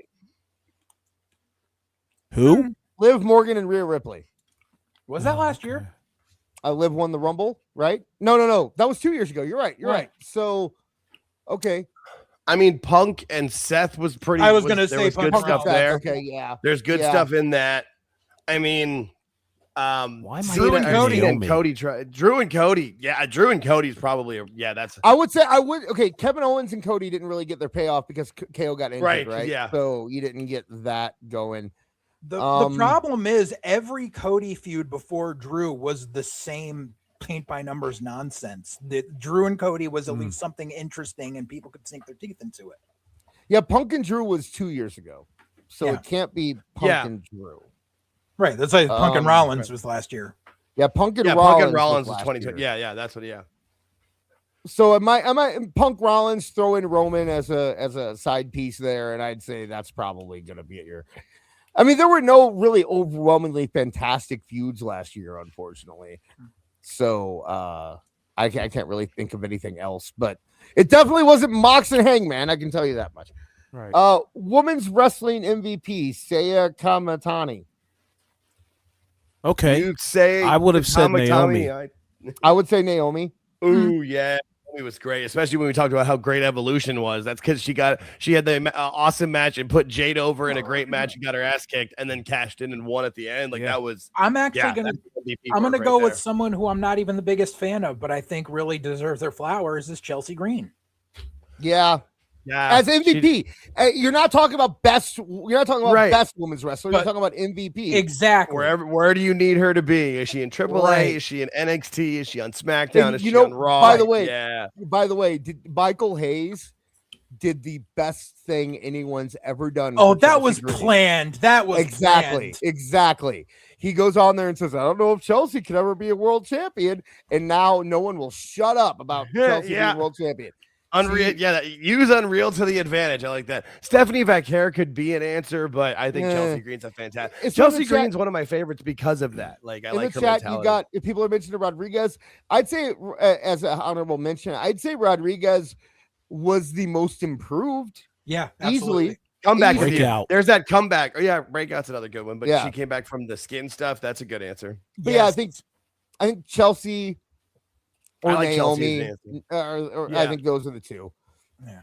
Even like Rhea Ripley, I don't know, man. Rhea Ripley, she was injured a couple times, and she just kind of coasts. You know, like I'd put EO before Rhea Ripley in terms of MVP. In terms of someone who's always there having matches every week, I'd do that. But Europe MVP is Michael Oak. Okay, I don't know, dude.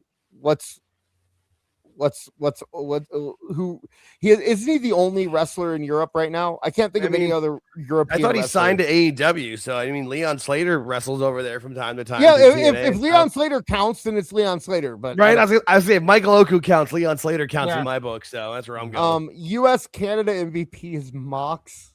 Jesus Christ! What?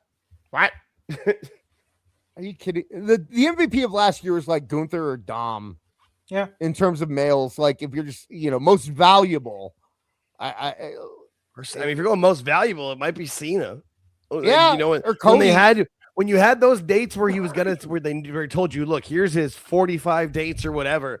Those 45 dates sold the fuck out right away, and then there was the merch war for the SNME. Oh yeah, the merch individually for each city. I forgot about that. Matthew Hossetter said Gunther or Dragunov. I love Dragunov, but last year wasn't his year. Yeah, he was hurt for a lot of. This year might be his year, but last year wasn't his year. Yeah. Valuable. I'm going Cena. You got MVP too. I mean, not MVP. I said MVP because that's the award, but you got Miz in there too, who I think was solid. He got Mello up. He got Mello over, and it's. Talk about a guy who can work with anybody in any situation, can cut any promo, can work with any Good Morning America, any podcast. Miz is awesome in that role. Yep. Punk. I mean, but honestly, I'm kind of going with Dom, as Cash Monet in the chat said. He kind of launched AAA, and. Yeah, that is a valid point. Launching AAA while being as steady as you are in WWE, like I think I'd go with him. Double champion. He's got the Intercontinental belt and the AAA Mega title. I mean, that's pretty awful. For itself. I heard you put an male MVP out there. I'm sorry, U.S. Canada MVP out there. Who you got? I would say Cena.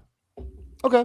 Yeah. I mean, the entire company was based around him last year. So. Yeah, with the word valuable in there, it's just for a part of me. It's like, well, I mean, the t-shirt, when JJ said the t-shirts, that sealed it for me. I was like 80-90% in those t-shirts because I did go to the show here in Phoenix in June. And that was I think maybe 30 minutes in, I went to go get a drink refill, and those shirts were already sold out from the one of the 2 merch stands that I was around. Yeah. So they had like extra smalls left. Mystico got Mexico MVP. That's definitely Dom, in my opinion. I would go Mr. Iguana. Okay. Yeah, I'd say Mr. Iguana as well. Sadly, I hate how many of those dolls but... did they sell of those too? Yeah. Yeah, that's true. I mean, Lola Vice did a lot for in that partnership. I mean, you could say Dom's Chelsea Green, and I mean, there's a lot of people you could say did a lot. For, you know what? Here's who the Mexico MVP is: Mark Calloway. That's I was gonna say Corey Graves because now people actually care about Lucha Libre wrestling again. Yeah, WWE is the Mexico MVP for buying AAA and putting money into it. TKO, yeah, and putting him on WWE's YouTube channel and getting more eyes than they'd ever have gotten. I watch it on Saturdays. You're gonna have to build the whole Japan MVP. Saya, sure. That's that chick. That's that chick. Apparently, she had some like barn burner match last year that all the basement goblins keep talking about. I like no clue who she is. I like Takeshita, but I don't know, dude. You know, he was the champ. He was the New Japan champion for a point, and then like they told us randomly in a video package. I don't know anything. Mine is still Inoki. Okay, there you go. Inoki is the Okay. All right. I'll go Baba then. I'm going Hakushi. Ricky Dozan. There you go. The great Muta. Muta every year. Come on. Terry Gordy. Right? Yeah, Muta every year. Tozawa. Most charismatic, John Cena. Okay. All right. Sure. Yeah, whatever. Yeah.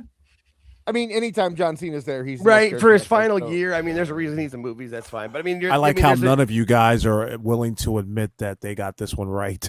Yeah, no, they did. That's a good answer. They're like whatever. For other answers, I could throw in. Being a broken clock is right twice a day. Awful. Yeah, true. It's a good. I mean, for his last year, it's a good answer. I could throw in Trick Williams too, or maybe Javon, but Cena's a good answer for his final year. Yeah. Most improved Harley Cameron. I already told you guys. I think it's Raquel. I don't think Harley Cameron could be the most improved, considering she wasn't on anyone's radar in 2024. So honestly, for most improved, I would say Maxine. Okay, yeah. Okay, there you go. Yeah, Maxine. So Maxine would get most improved, and Raquel gets breakout. That would be the way I would. I think my breakout would be Lash Legend, but I like Raquel too. That's a good answer.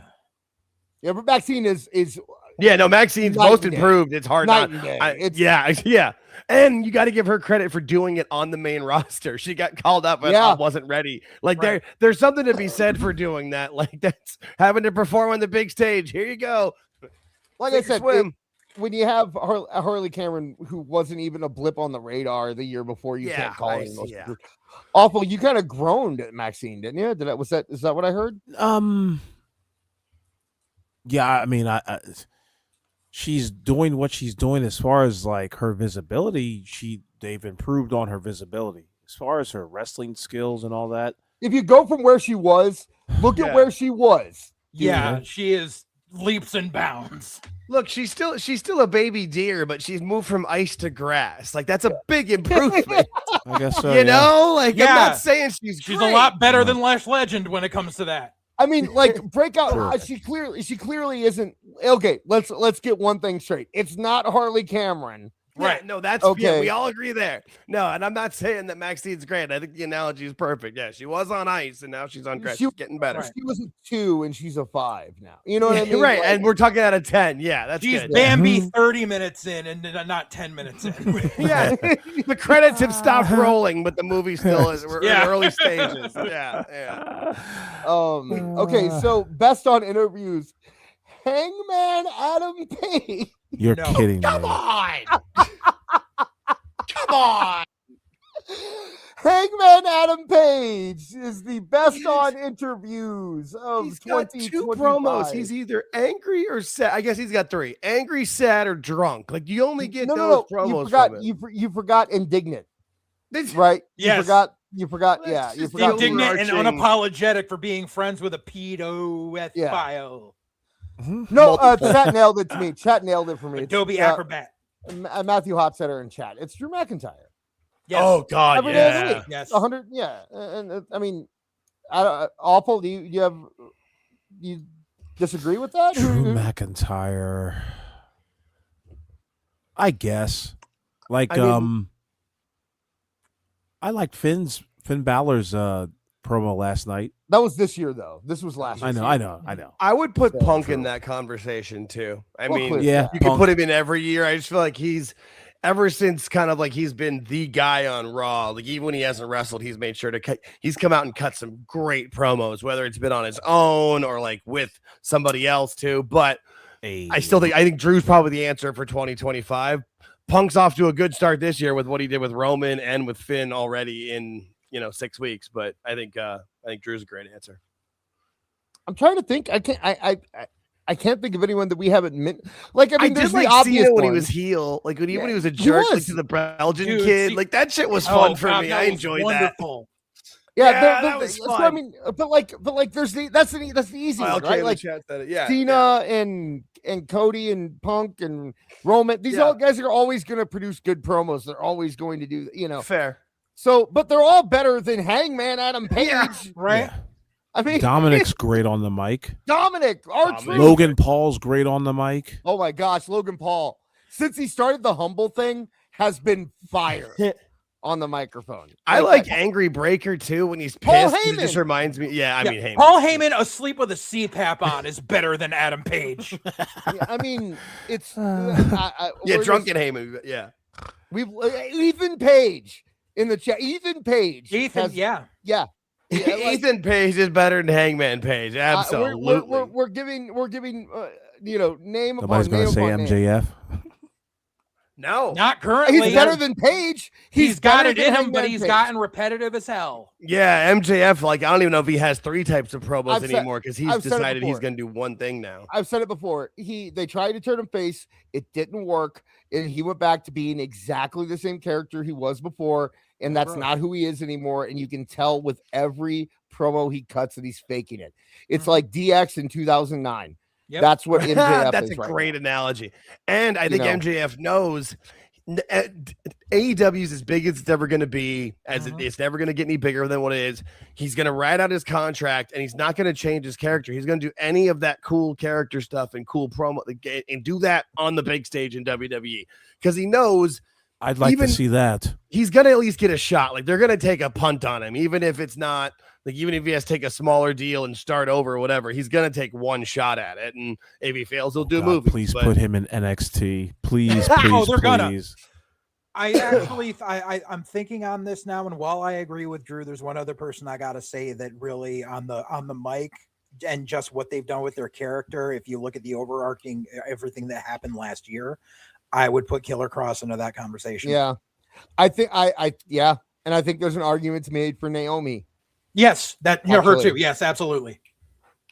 Naomi was great, So there's all of these suggestions are better than Hangman Page. Right. God bless. Best weekly TV show, Dynamite. No.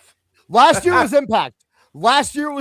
When Impact was hungry and when they were trying to get a TV deal and they were running on all cylinders, there was a good 4-month period where Impact was the best show on television. Yeah.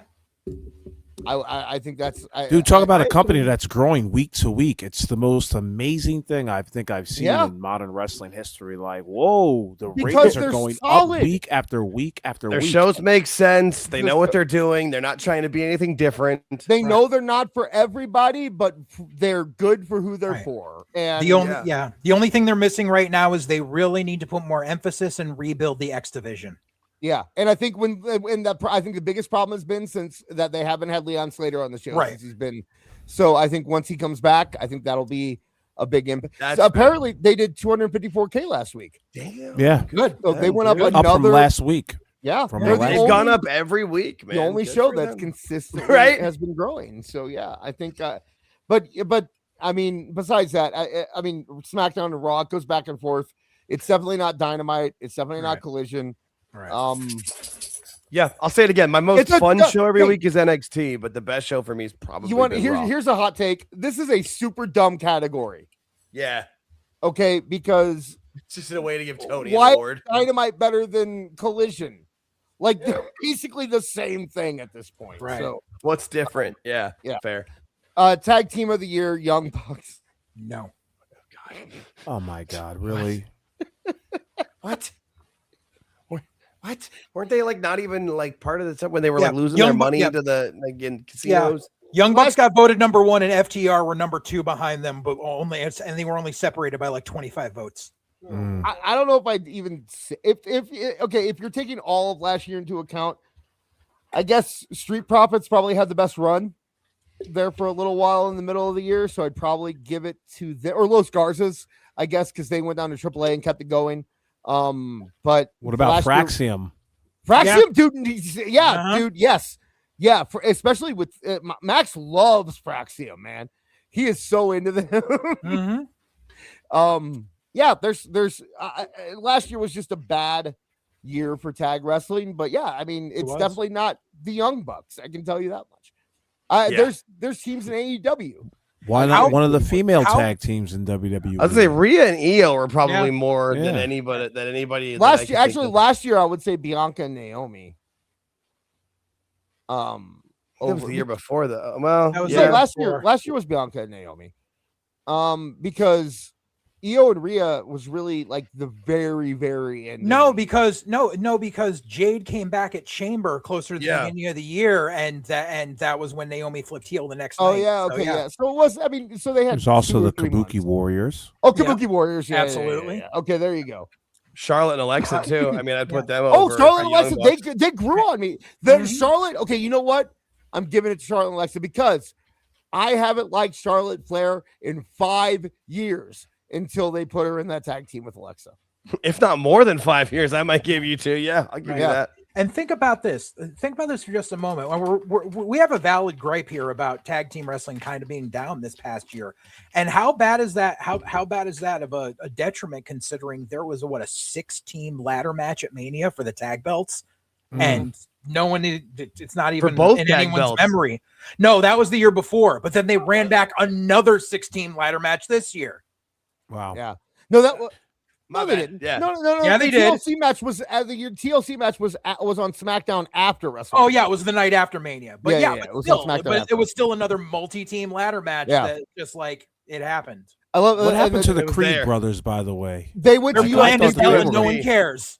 No, they went to Coach UFC. They were on the Ultimate Fighter, so they had to take time off, and they're apparently being worked back into everything. Brutus had to put the fork down. Yeah. Apparently, I didn't realize that the Creed brothers were very, very prominent trainers in UFC. So that's kind of like their other gig, and it's all under TKO. So they give them time for that. You know, in the chat, Matthew Haas said, I will say Raquel and Roxanne. I did. There were several times where I was like, these two are fantastic together. Yeah. So, you know. Okay. Next up, we have Best Booker, Tony, whatever. I'm surprised at that one. I'd say this guy's Tony Khan. I'm a little biased, but I'd say Delirious got his company a television deal. Yes. And that would by default make him the best booker. Yes. Despite what you think of his talent, he booked well enough to get his company a television deal. That the hunter no one talks about. Exactly. Yes. So that's who I would say. Because I mean, what else? I mean, you could say Shawn Michaels, you can say Triple H, but really it's all TKO and it's all under the same umbrella. So that'd be my choice personally. Undertaker and Triple H, but that just started. That just started though, yeah. Right. So promotion of the year, CMLL. Of course, it's gonna be CMLL. Whatever. I haven't seen 1 second of CMLL, and really answering these are ridiculous because there's really only 2 that anybody thinks about. Anybody who is being honest, even the people who vote for CMLL probably haven't watched a whole lot of CMLL. Right. They're probably just saying it because it's what Dave told them to say. So right. Best box office draw, John Cena. Yes, I mean they got that one right. Yeah. Yep. Although I think I might argue Roman Reigns. I think there's an argument to be made about Roman Reigns. Roman Reigns he was actually able to move the needle where John Cena didn't.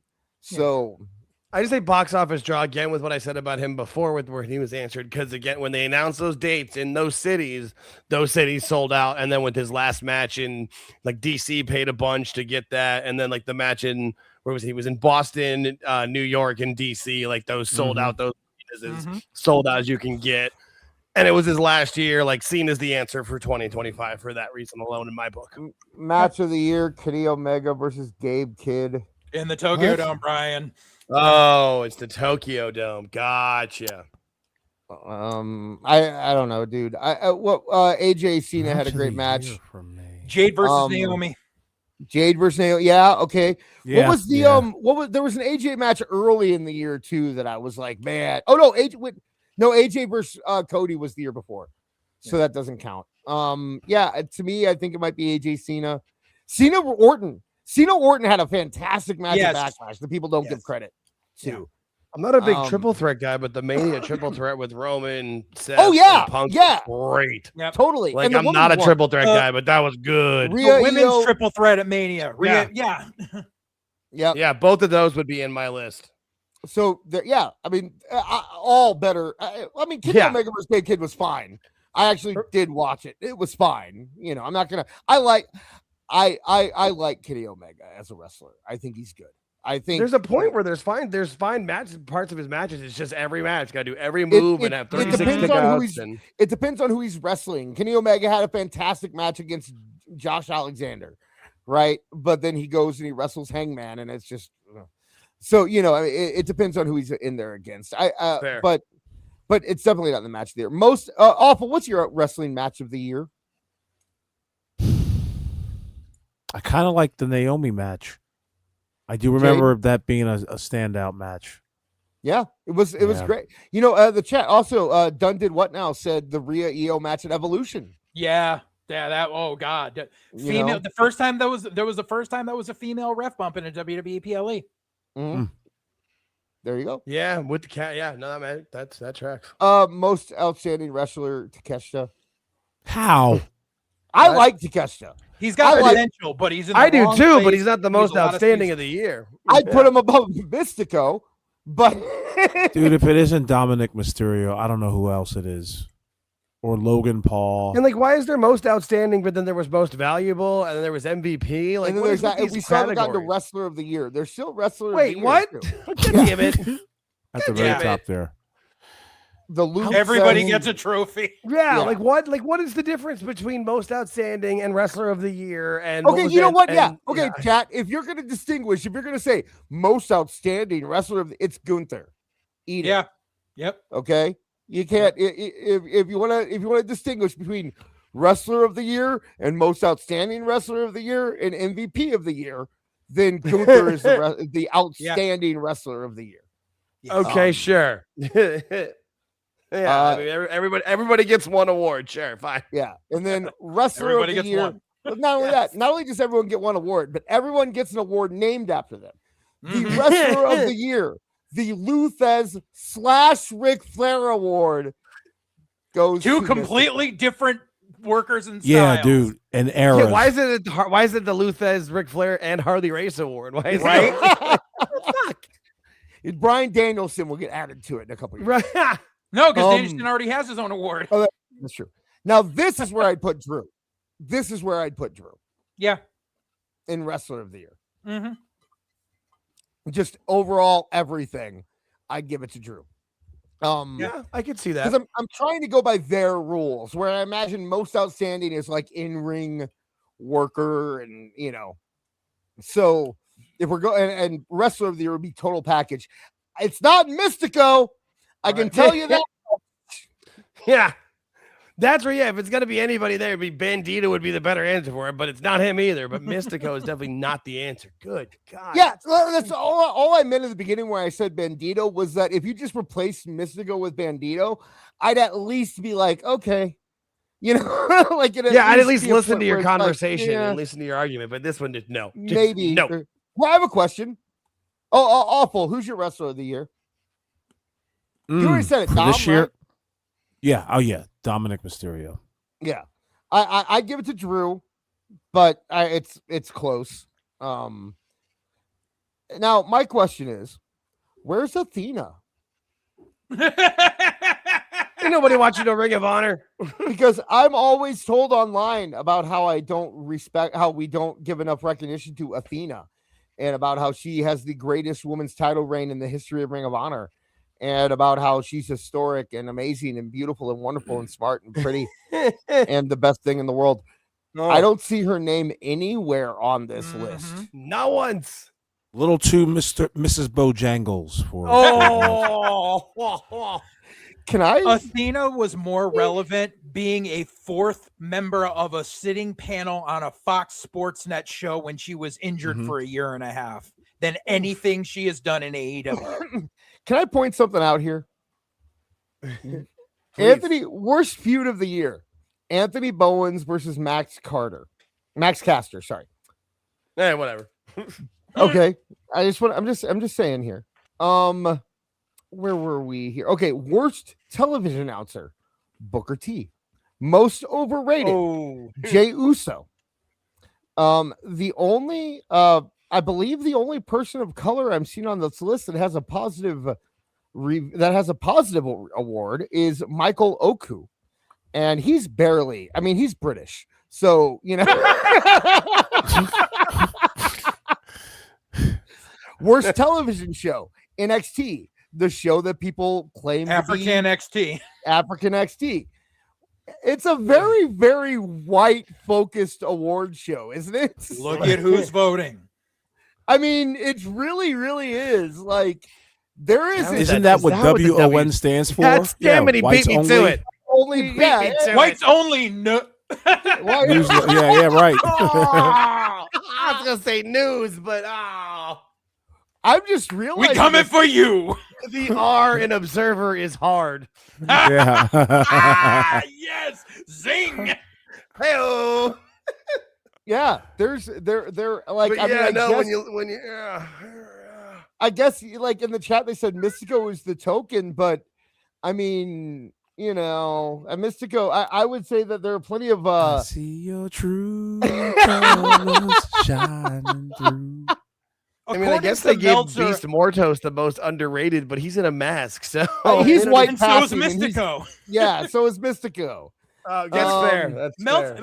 In Meltzer's eyes, and this is not an exaggeration, Meltzer thinks that Mystico is a bigger superstar than Bad Bunny. That's how ignorant. Oh, yeah, I know. Like, yeah, I know. Is. Like, and by the way, let's not forget that Dave Meltzer didn't give a black wrestler a 5-star rating for like 40 years after he gave his first one was to Butch Reed, and then he didn't give another one until like 2016 to it was what's his name, Velveteen Dream. What's the next one? He gave a 5-star to Velveteen Dream match. Wow. Yeah, it was like a 6-man that had Velveteen Dream in it. So okay. Right, because then that was when NXT was like the indie darling. So NXT was that makes sense. So there are your awards. So the Area Nations gets the vote on the Wrestling Observer Awards. Apparently. Man, it is 9:20. Okay, we're not going to get to my big segment again this week, but let's see you later, Matt Damon. Maybe we'll do one. because apologies to Matt Damon once again. I do want to go through these, which is let's listen to Brian Meltzer talk about Brian Meltzer talk about these awards. Just aghast, absolutely aghast at this one. Worst television announcer. No. Yep. Booker T. You know what? I don't have anywhere to be. Let's hang out. Let's do this. I'm good. Shuggy Duggy now. He's not even the worst guy on that announce team. Boo! Yeah. Boo! Vic Joseph is fine. Come on. And he gets the people over. He tells their stories. Yeah, I like Vic. Vic Joseph was 4th. Michael Cole was 3rd. Listen. By the way, hold on a second. In that Best Television Announcer Award, Michael Cole came in 5th. He's mad. Alvarez hates his job, by the way. He's got to get that paycheck and be like, Alvarez hates Dave Meltzer. He hates his life. He's counting the minutes until Dave Meltzer leaves the mortal realm so that he can take over Wrestling Observer. That's what Brian Alvarez is doing these days. You wonder if like Dave told him he would be done by like 2022 or whatever, right? Like back like 20 years ago, and Alvarez is like, "You're still here, go away." You know what would be absolutely wonderful is if in a retaliation to this next week. Oh, it would have happened tonight if it did, but like if on the next NXT they say that Booker T couldn't make it, and instead here's his replacement for the night, and it's just Booker T as Black Snow for the whole night. We also speaking of Booker Hey T, man, I'm down here, such and such and such and such. Come hang out with me and have a drink. And I was like, oh man, I told Sean. He's talking about meeting Dave Meltzer. All right. You know what I mean? He's like, hey man, I'm down here, such and such and such and such. Come hang out with me and have a drink. And I was like, oh man, I told Sean, I was like, baby, Ric Flair's calling. And when Rick calls, I'm going. You know what I mean? It's just part of, it's Rick, sorry. You know what I do with Rick calls. He already know what I'm drinking. It's already there waiting on me. It's like that. I swear. It's double jacket coat. Yeah. And as I get down to me and Rick, Charmel, it's just us three. We're in this room. We're just chopping it up, talking, laughing, having some fun. And lo and behold, who walks in? Dave Meltzer. He has two people with him. It was a girl and a guy. And he said, hey, Rick, and Rick goes, hey, Dave, and Dave comes over, and Dave actually takes a seat with us. And I'm like, wow, Dave Meltzer, you know what I mean? Dave Booker, Dave Meltzer. Booker T, man, I'm starting to like him more and more. I gotta tell you. Well, yeah, what year is this that this happened, by the way, too? Recent, very recent. Oh, was it? Yeah, I think I mean, I know it was recorded very recently, but I don't know when the story actually took place. Oh, it was on a cruise. I imagine it's the Jericho cruise. I imagine. I think so. Yeah, I think it was one of the first Jericho cruises. Yeah. So you're talking about 3 or 4 years ago, probably. Longer than that, pre-COVID. Oh yeah, it was because they saw. I remember that they had only a certain amount, but it's because they didn't do a couple during COVID. You're right. I was like, yeah, Dave Meltzer, and something just came over me at this point because this, like I say, this is the first time I ever met Dave Meltzer before, and I go, Dave Meltzer.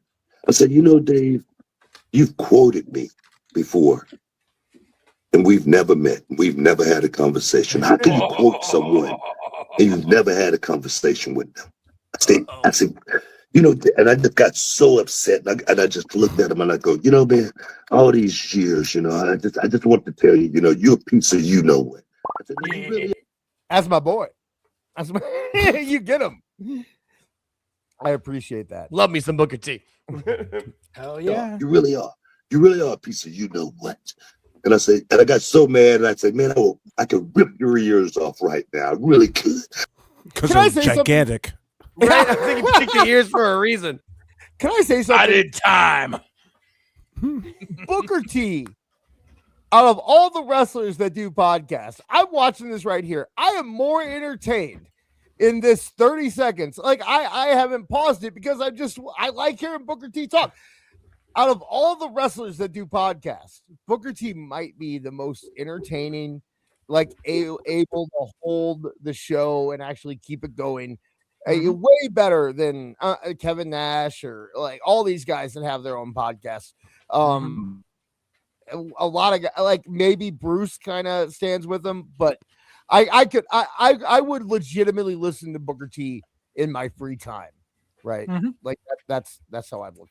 Even I think Bully Ray's good, but I think Dave LaGreca brings him down. Although like he did. Cornette's fun, but just like they do too many ad breaks in the middle of a serious conversation, and it just breaks up the flow. And LaGreca, I mean, okay, LaGreca is good for what that is LaGreca's show. That is not Bully Ray's show. And he is running a very much like he's basically running the wrestling radio show that I heard at 8 o'clock at night in 1996 on the Sports Talk Radio Network in my local area. But Booker T, I can listen to this man talk. He tells a story. He knows how to do it, so. I really could. I could rip your ears off right now. And then I compose myself. And his friend goes, man, I've been in a bad situation before, and I think this is a bad situation. I think we should leave. And I go, yeah, Dave, I think you should leave. Dave Meltzer laughed without saying a word. He never, defended himself or never said that he didn't do what he did, which was quoted me. And him and I had never had a conversation before. I don't think it's right for a journalist to quote someone, someone, and they've never had a conversation with them before. And he said other negative things as well. And that was the first time I ever had a chance to sit down with him and sit across from him. And you know what I mean? So there you go. Booker T had given his insight on Dave Meltzer, and apparently they actually took a shot at Meltzer on NXT tonight. So good. That's good. As well they should. All right, we're gonna hit up these last super chats, and then we got one more thing. I think I'm gonna do the Tony video, and we can save the other stuff for later. So we're not gonna talk about the box. I really want to, but I just don't know if it's already 9:30, so I don't know if we have time here. But Andre Adams for $4.99, Ricochet for best promo. My bad. That was for Truffle Butter Award. Thank you, Andre Adams. And Matt Buswell gives £5. It says super sticker. Thank you, Matt, very much.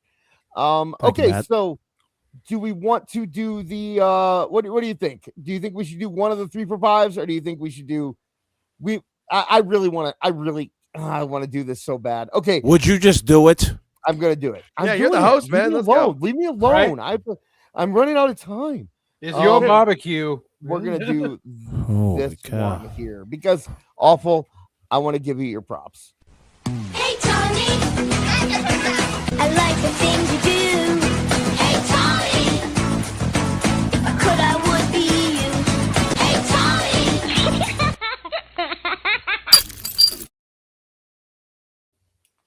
I've been wanting to play that for weeks now. Awful put that together for our Tony Khan segment. So let's get into that. Tony Khan had a video before Dynamite last week, and we tried to watch it on Awful last week. We didn't have time, so we are going to watch it now. And it's sad. They love it. Let's see here. We got smiley faces. We got that intro is better than any TK Live video could be. So thank you. Got that brought back memories. So okay, so let's get to the Tony Khan video here. Hey everybody, it's Wednesday. He's not alone. This one. Look who's with him. Look who's hanging out with him.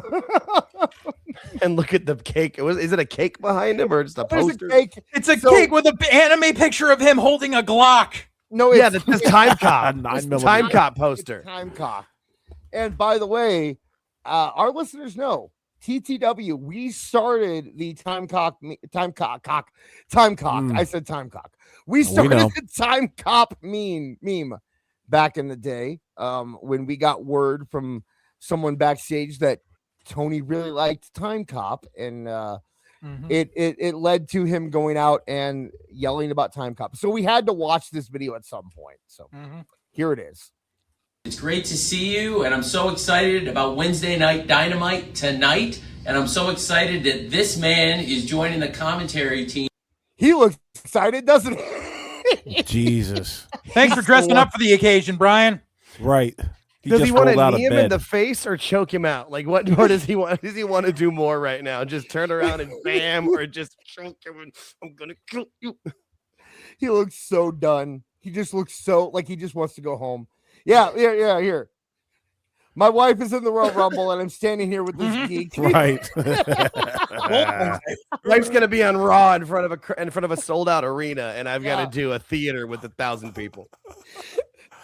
Again for Wednesday Night Dynamite tonight. I can't wait. I mean, there's some incredible matches tonight. I can't wait to see Tommaso Ciampa. He has his hand. Did you see? He looked at his hand. Yeah. He just looked at his hand. He's got it written on his left hand. He looked at his left. He's pulling a rock. Yeah, I saw that, Daniel.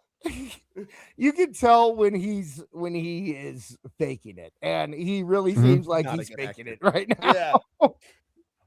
Against Kyle Fletcher for the TNT Championship. I can't wait for Chris Statlander. I hope Bree's better at faking it. Do we need Daniel to start Bryan?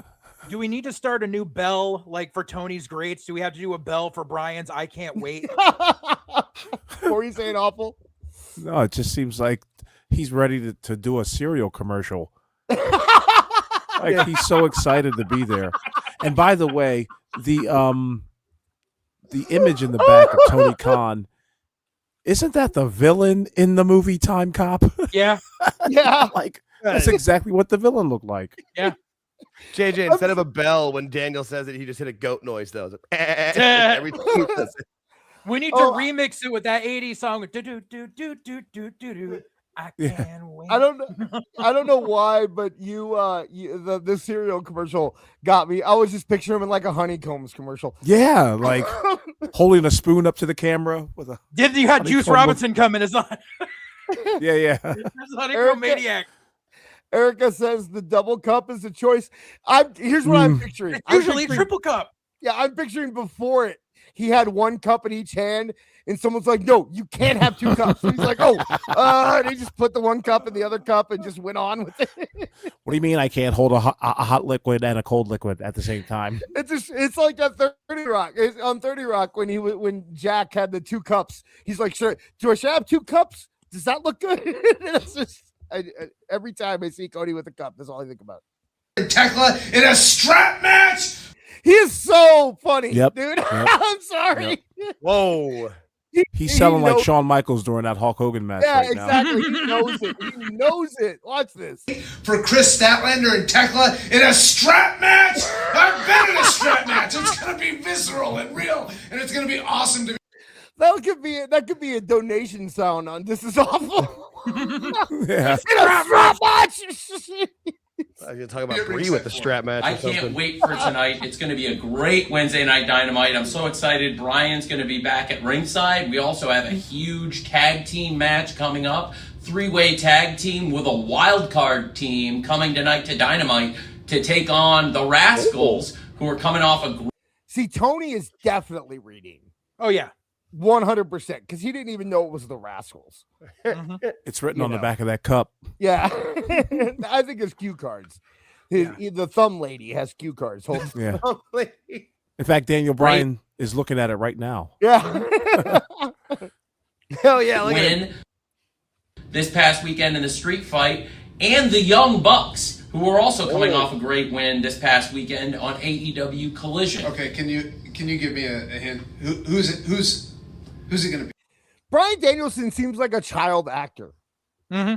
You know what I mean? Like whenever you see kid actors and they like kind of overact, and you know, that's what he comes. He dresses off like he owns Bitcoin. Lost a lot of money on NFTs. I love you, awful. It's not that long. We're just hours away. Oh, but I'm dying to know. The show's coming up soon. He is trolling him so hard. He hates this man. He hates this man. Every time he screams, he's just imagining him choking him out with a different. Right? Yeah, he hates him. You can He's getting paid by the hour. He's like, I'm going to do 4 hours of this just nonstop trolling. Brian, you're going to find out with everybody else. It's going to be a great, great Wednesday Night Dynamite. Brian's very excited. I'm excited that we've got Kenny Omega face-to-face with Swerve Strickland. Okay, Tony Khan, never do any of these alone. You always have to have Bryan Danielson next to you.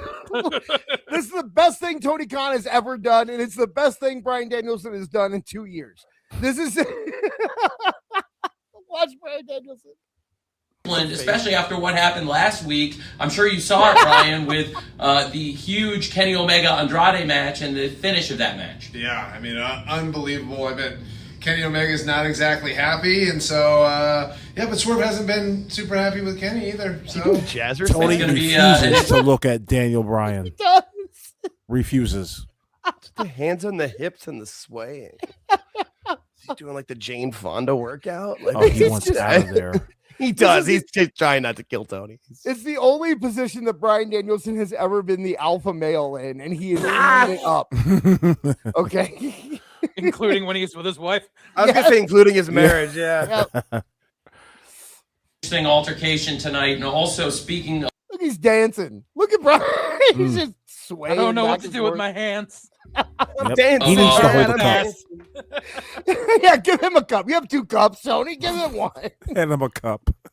Altercations and situations. My office is always hectic on the day of the show. People coming in, people demanding matches. Last week I mentioned we had a I have great no Wednesday control night of dynamite. my own company. Right, exactly. I'm the worst boss ever. People just barging in whenever they want to. Swing Base says it's a pee-pee day. So Brian has to pee. That's why he's moving back. Dynamite. Of course, I mentioned that great match with Kenny Omega against Andrade El Idolo. Did he say Teddy Omega? No, he said Kenny. Okay. Oh, wait a second. Whoop. Oh. $50 from Regina Sharp. When you pause them looking at the camera, I keep expecting a pop-up display between choosing them in some weird visual novel. Book talk. Oh no. Oh no. At the Red House, where black people and white people buy furniture. And expanding people too. Did you get I'll give you one more.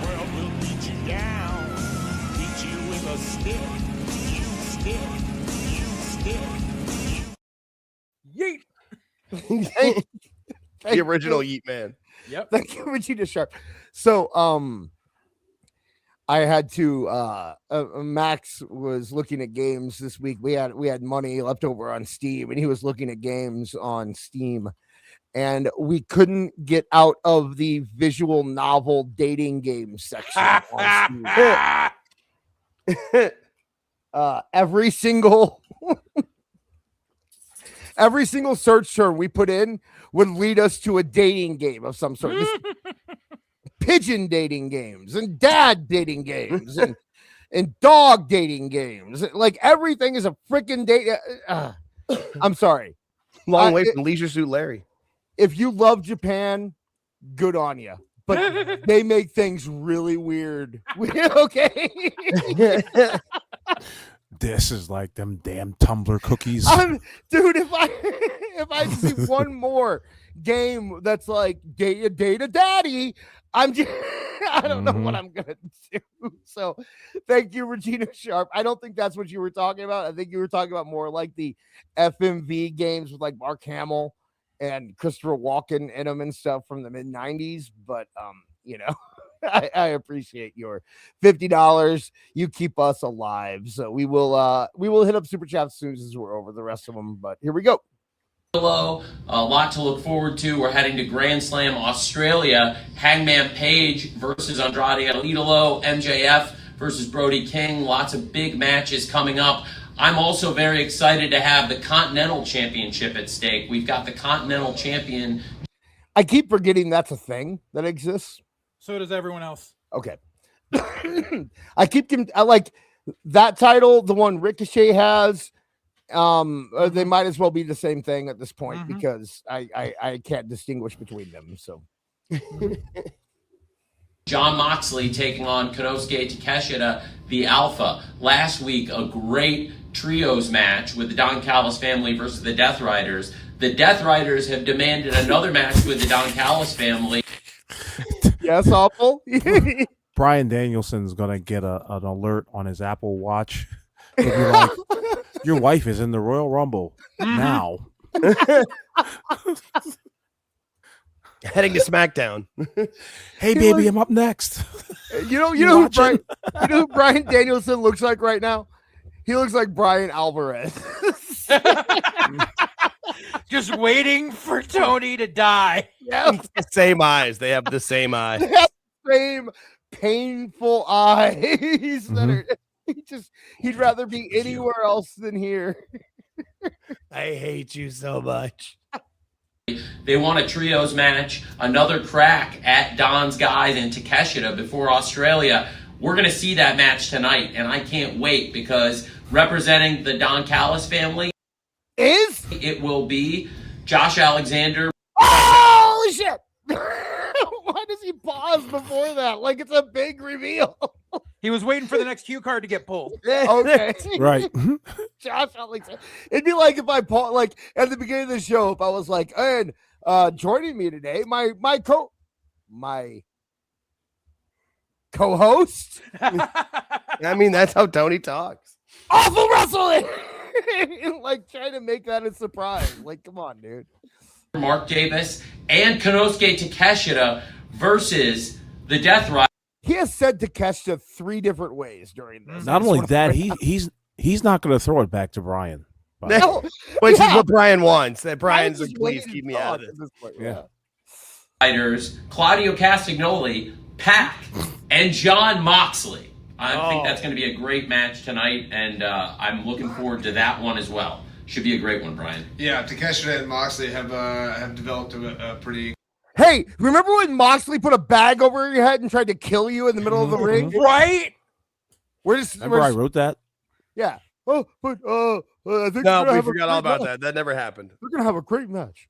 Moxley is a fierce competitor. Like, come on, dude. He put a bag over your head. Right. And tried to kill you in front of your daughter. Literally, and now you're murder. Now you're in the conference room of the Marriott. Right. With the service people just sitting in the background, like waiting to vacuum. In front of a cake that has your boss's face on it that he paid for. Right. I need to talk about this whole situation once the video's done, because there's a few things that need to be addressed. Great rivalry, as have the Dunkhouse family and the Death Riders. You know what I'm really interested to see, because I don't think I've ever seen it, is Pac and Takeshita in the ring together. It's going to be excellent. I can't wait to see this match. There's so many great combinations to your point. Yeah, Darby got drowned. Right. But Brian Danielson got the bag over his head. That's how he tried to kill. He tried to kill Darby by drowning him, but he tried to kill Brian Danielson by putting a bag over his head. So. There was bleach somewhere. Somebody tried to get. Oh yeah, bleach. Pouring bleach down. Yep. Mm-hmm. Yeah. Forgot about the bleach. What a murderous company. Safest company in wrestling, man. Safest company in wrestling.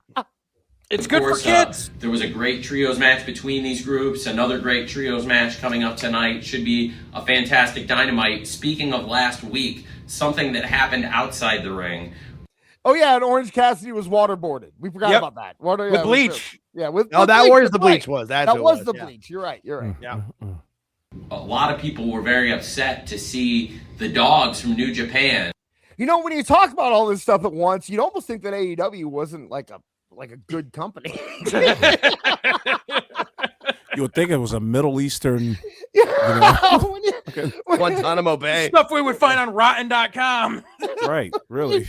Live when leak. When you say it all at once, you remember on The Office when they were reading all the complaints that Dwight had to Jim, and Jim was like, when you read them all at once, like it kind of sounds pretty bad. It's the same thing with AEW. When you read it all back to back, it's not great. Right. Possibly make a book out of it. I know. And Clark A better one than what was already released. Connors show up in AEW and attack Darby Allin and take Darby Allin out of the arena and assault Darby Allin. Oh, God. A lot of people here are very upset with it. Darby Allin. Yes, Jake. No, just this is like he just keeps saying it. He just keeps repeating it and piling it on top of it. Just like, stop. You don't need to remember. Has a lot of friends in AEW, including Orange Cassidy. And I mentioned Grand Slam Australia. Orange Cassidy's got a huge match coming up, a hair versus hair tag team match. The loser of the fall gets their head shaved. Orange Cassidy and Timeless Tony Storm this Saturday are going to take on Wheeler Yuta and Marina Shafir.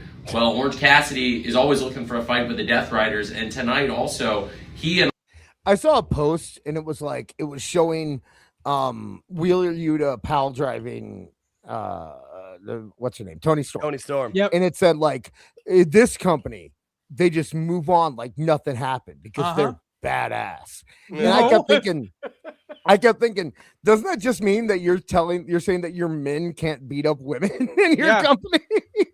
Yeah, there was one dude who got so much heat because he was just like, if you're defending intergender wrestling, that just means you like watching men beat up women. And forget it, it was chaos for 2 days. This guy was getting hammered on. I loved Awful had the best post about it ever months ago, when all he did was post a picture of who was it? Awful. Who was hitting the woman? Who was it? It was Hangman Adam Page clotheslining Marina Shafir. And all you did was say, apparently in AEW, it's okay for men to hit women. That's especially because Paige was the baby face in that. Right. But that's of course you wrote. You didn't write an opinion. You didn't write if it was good or bad. You didn't write anything. And it exposed so many of those sickos, man, when you did that. Because all of them were like, what? You're going to be a pussy? You're going to be a snowflake? You're going to say this is... And it's they did it again this week when I made the post about the pile driver. I said, it's like, imagine landing on your head for 400,000 people. yeah. It's like and they were like, she didn't land on her head. Yeah, you're the F Ice company. You're the fun, you're the Believe All Women company. So why are you covering for Hangman, and why are you defending violence against women? Like but that's who they are, because they don't care about any of it, and that's why. So a lot of people here are looking for a fight with the Dogs, and with Clark Connors being here in AEW tonight, the Dogs have worked with the Death Riders. How lazy of a name is the Dogs? I mean, it's with how much they combine names. Yeah, right? That's true. And make up their stupid names. We will see Clark Connors team with Daniel Garcia against Orange Cassidy and Roderick Strong. I think that'll be an excellent match, and certainly Orange Cassidy ahead of this Saturday's Hair versus Hair match. He'll be gunning for payback on behalf of Darby against Clark Connors. Yeah, it should be an incredible match, but what I'm really looking forward to is that hair match that you talked about. I am praying that Wheeler Yuta gets his head shaved. Well, at least he's trying. At least Bryan Daniels look at that look. Trying. Look at that look. Look. You take it. You only let me talk twice. You go. In this 37 minutes we're doing. Nah, we only got like a minute left. No, I know, but I mean, like this one was wasn't this like 12 minutes or something? No, it's only this one's only 5. This one just feels like it was 15. No. I thought he recently did one that was like 13 minutes, and it was the one he did for Collision the week before. Okay, I knew there was one that was so long, and it was like, Lord. No, it was the one. It was the one after the one that remember the drunk one. The drunk one. No, the drunk one was fun. No, that one was hilarious. The one after that was very long and terrible. So I had to speed that up to 1.5. That's what it was. We'll see what happens this Saturday, and we'll see what happens tonight. It's a huge lineup tonight, Brian. There's so much to look forward to. You mentioned those big championship fights, the strap match. You've been in the strap match before. You've been in one of the greatest strap matches I've ever seen. You've been involved in some of the great championship fights. You mentioned the big... Right? That's what I was going to say. I'm like, against. Everything. No, just everything Tony says is the greatest thing he's ever seen. Always. Everything. Tony has the mentality of a 5-year-old. Yeah, it's championship fight, Fletcher versus Ciampa. I think it's going to be an awesome show tonight, Brian. It should be incredible. Yeah, I can't wait. I can't wait to see it from ringside. It's going to be awesome, and I'm so excited that Brian's back on commentary with us for Wednesday Night Dynamite. Look at that face. He wants to be anywhere else but on commentary. Anywhere. Mostly home with his daughter. Or and Tony wants to be nowhere else. Yeah, he wants to be home with his hot wife, as opposed to being there. Okay. We'll get into the closing segment here, but JJ, you had some thoughts, and I'm going to let you. Just that it's a running thing, but that video is just complete proof of it. And this is just speaking from experience in the industry, is like that entire thing looks so low caliber indie. Like you are a supposed multi-million-dollar company and you're filming with a cell phone like this, when anytime you're doing a promo should be filmed like this. You're doing it in a random ass conference room with poor lighting, or even nobody's right. And you're right. Exactly. With poor lighting, no mic up. Like you have the money, you have a production crew.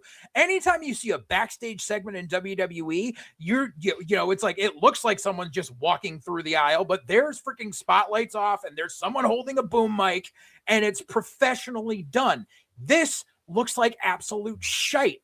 And Tony is just so disconnected because he sees that WWE talents can do, and they can shoot a like a 45-second video vertically and throw it on their Instagram, and it gets fucking 50 million views. And that's because it's candid. It's supposed to be like that. Tony, you are supposed to be the owner of this company. You are supposed to be hyping this. You should be modeling it after like the old WWF Event Center pre-tapes that would be on Superstars, where Sean Mooney would be sitting at the desk and they would kick to someone in front of a blue screen cutting a promo.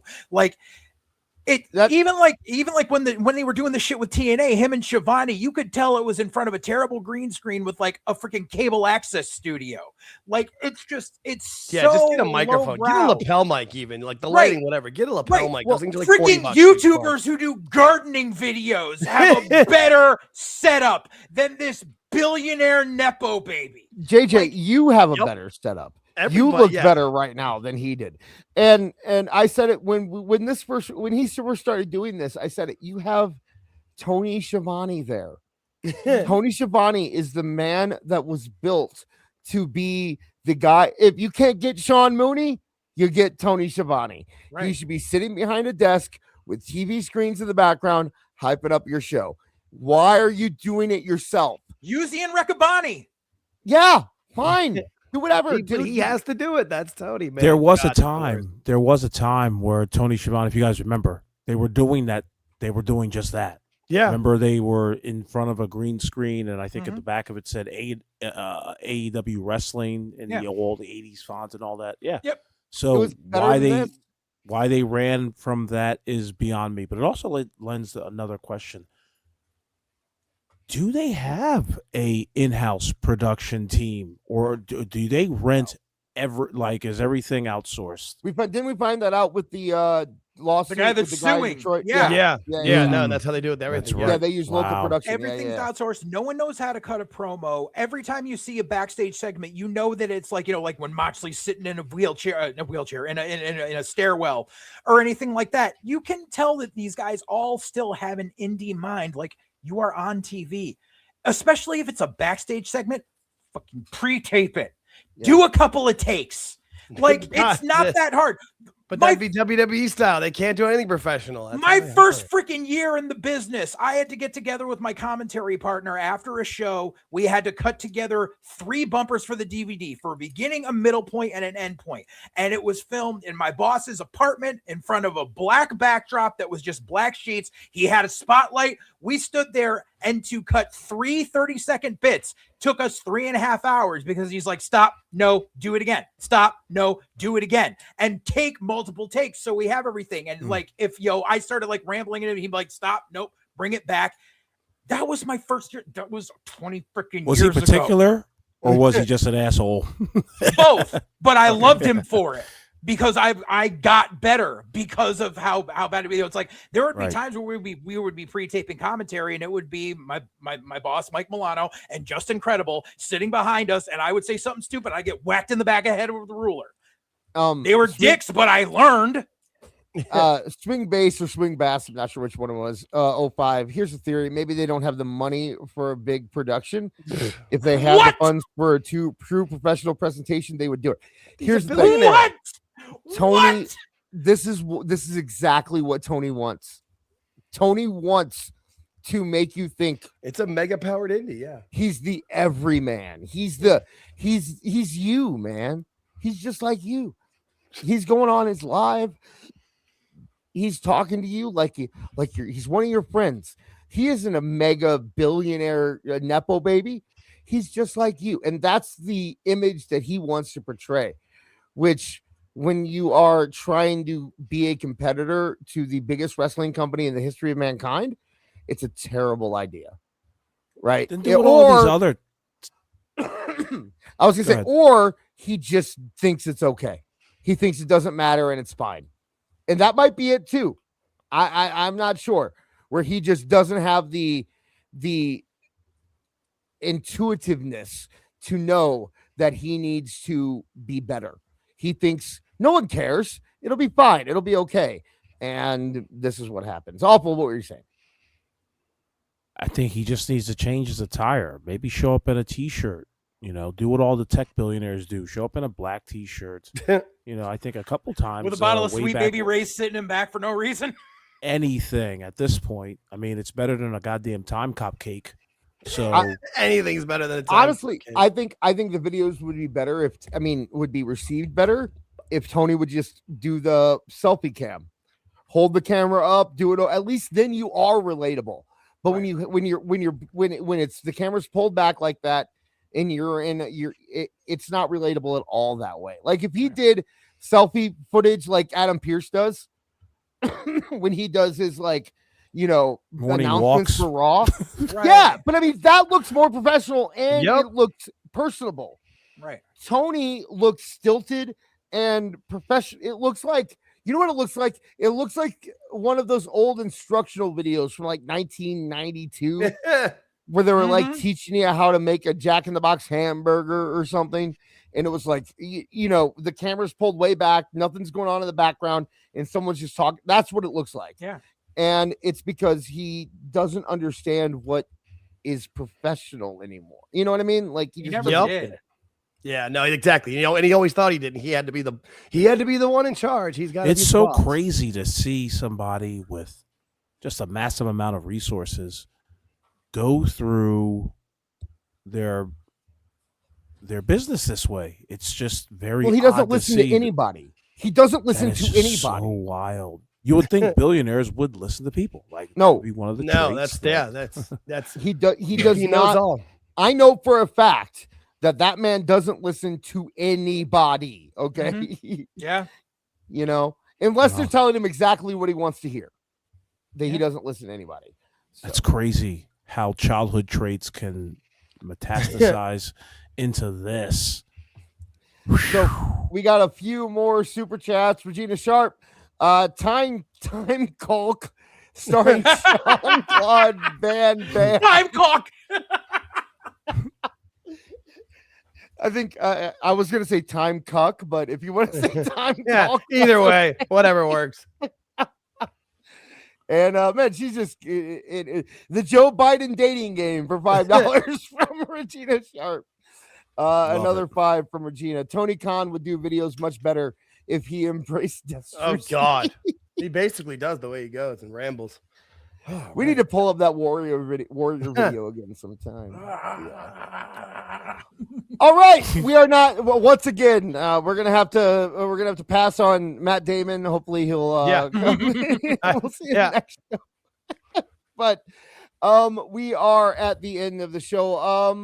You know what? Let's let our guests go first. Yeah. JJ, what you got, buddy?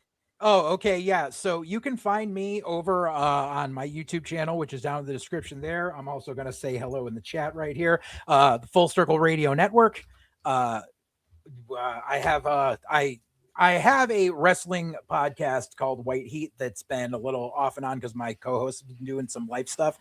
Besides that, we have a film review podcast known as Wildcard Cinema. New episode of that is getting recorded this week. Also, my co-host from that, we just did we have our own kind of mystery science theater. It's called Cinematic Jackass. Yeah. We just a ghost behind you. There was a ghost. That was my wife. That was my wife. But yeah, we just did an episode of Cinematic Jackass where we did a watch along of the 1978 Aussie exploitation movie Stunt Rock. We're going to be putting out another episode of Cinematic Jackass the next couple of weeks. After we wrap this season of Wildcard Cinema. But yeah, Full Circle Radio is the YouTube. You can also find me on Twitter, JJ_Alexander, or you can find the channel's Twitter, FCR_network. That's Titus Alexander. He makes sure that every time he gets a cookie when I say like and subscribe. So that's why he's sitting here right now. Nice. And if you're listening to this on replay and you can't see the chat, if you go below in the description, we have all this stuff listed for you so you can click it there. And JJ, man, you were on fire tonight. I appreciate you showing up here. I'm happy to be here. I really appreciate it. Jake, what you got? Yeah. I'm easy to find at Alt Jake Takes On. We're trying to get to 500 subscribers on YouTube. We are like 31 away. So we inch ever closer to 500. That's our big goal. We are like 10 days away from doing this for a year on this channel. We do a live show every Thursday to review Dynamite at 9:30 p.m. Eastern time. And then every Sunday we do a live show where we talk about whatever's in, like this week we talked about Grand Slam for like an hour and laughed about that and whatever else is kind of going on. So yeah, our 2 live shows a week. You can also find me on Twitter as well. Everything's at AltJakeTakesOn. Yeah, subscribe to the YouTube channel. That's the big one though. Anybody listening, it's the description or the name's in the description, but if you just type Alt-Jake, I pop right up. It's easy to find. Also in the links below. And Jake, by the way, you're going to be to 500 before you do that Elimination Chamber. We're trying to get there, man. We're so close. Every day, man, we get a couple. Feel more your each day. pain. Yeah. I promise you. That's all we're looking for. Everything Awful. else is cool, but the YouTube, that's what we're looking for. Thank you. Awful. What you got, bud? Heard Alt-Jake Takes On show, I think yesterday. He had a great line, Jake did. He said, when anybody from AEW debuts, they're always down in the count. They're always at the strike 1 or strike 2. And it's so true. Yep. It was just so true. But yeah, you can catch me on go ahead. No, you're good. No, you're right. No, you're at. We were laughing. Yep. Yeah, okay. Yeah, you can check me out on Twitter at Awful Wrestling, AEW FUL Wrestling, and also on YouTube, AEW FUL. And if we keep going at this rate, Jake, I too will have 500 subscribers. Sorry.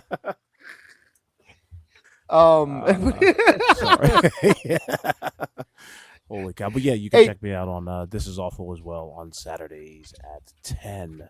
And we got some fun stuff we're covering this week. We got T-Boy Wrestling, I think we're gonna end up covering. And bring your popcorn.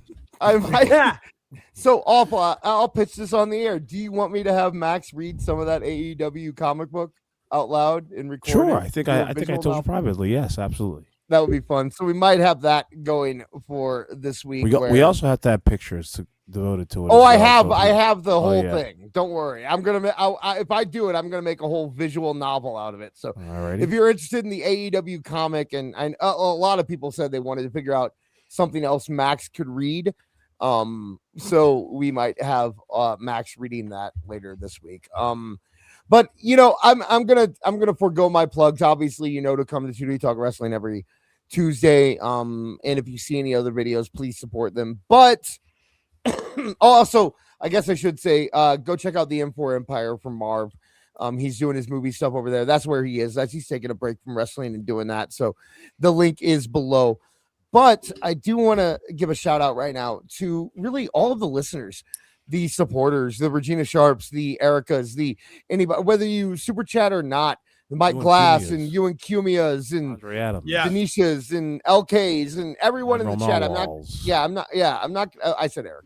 I'm not going to be able to get to all your names, but you guys are the ones keeping this show alive. I took a lot of crap when I decided that when I said that we should keep this show going and keep it up after Marv was taking a break. But I think you've all proven that it was a good idea, and our numbers are growing on Tooney Talk Wrestling. So our numbers are growing here. Our numbers are growing on This Is Awful. Our numbers are growing on Alt-Jake. All of our numbers are going up, and it's because we've created this little wrestling Tooneyverse here that everyone goes. And I hope that JJ there is able to see some bleed off from that. Our listeners, I say over and over again, we have the best listeners. They're so loyal, such a great community. And I just wanted to thank you guys. So instead of telling you guys to follow me on Twitter and everything, I just want to say thank you for everything you guys do for us every week. And I think that's it. So from myself, from Awful Wrestling, from JJ, from Alt-Jake, from the M4 Empire, from everyone else involved in the show, we just want to say, Neckbeard. You know what? Yeah, follow Neckbeard. He changed his name. Hell yeah. He's now Wrestling Neckbeard on Twitter. So make sure you're following him. And thank you guys. Came to my aid when I was going off about Maven yesterday. So thank you. So thank you guys. And we will see you next week, 8 p.m. Eastern, 7 p.m. Central Time, right here on Tooney Talk Wrestling. But until then, I guess I'll do it. Now get out of here! Now, Perry the Platypus, feel the wrath of my thank you-inator! Thank you, you piece of trash. Thank you. Thank you. Thank you. Oh, I suppose you want me to say thank you. But you know what? Saying thank you is like jobbing. Thank you. I got a little message. Thank you. Ooh, yeah. Oh, thank you. Oh, thank you. Thank you. Thank you. Thank you. Thank you. Thanks for what? Hi-ho from all of us here at Tooney Town. Thank you. And viewers like you. Thank you.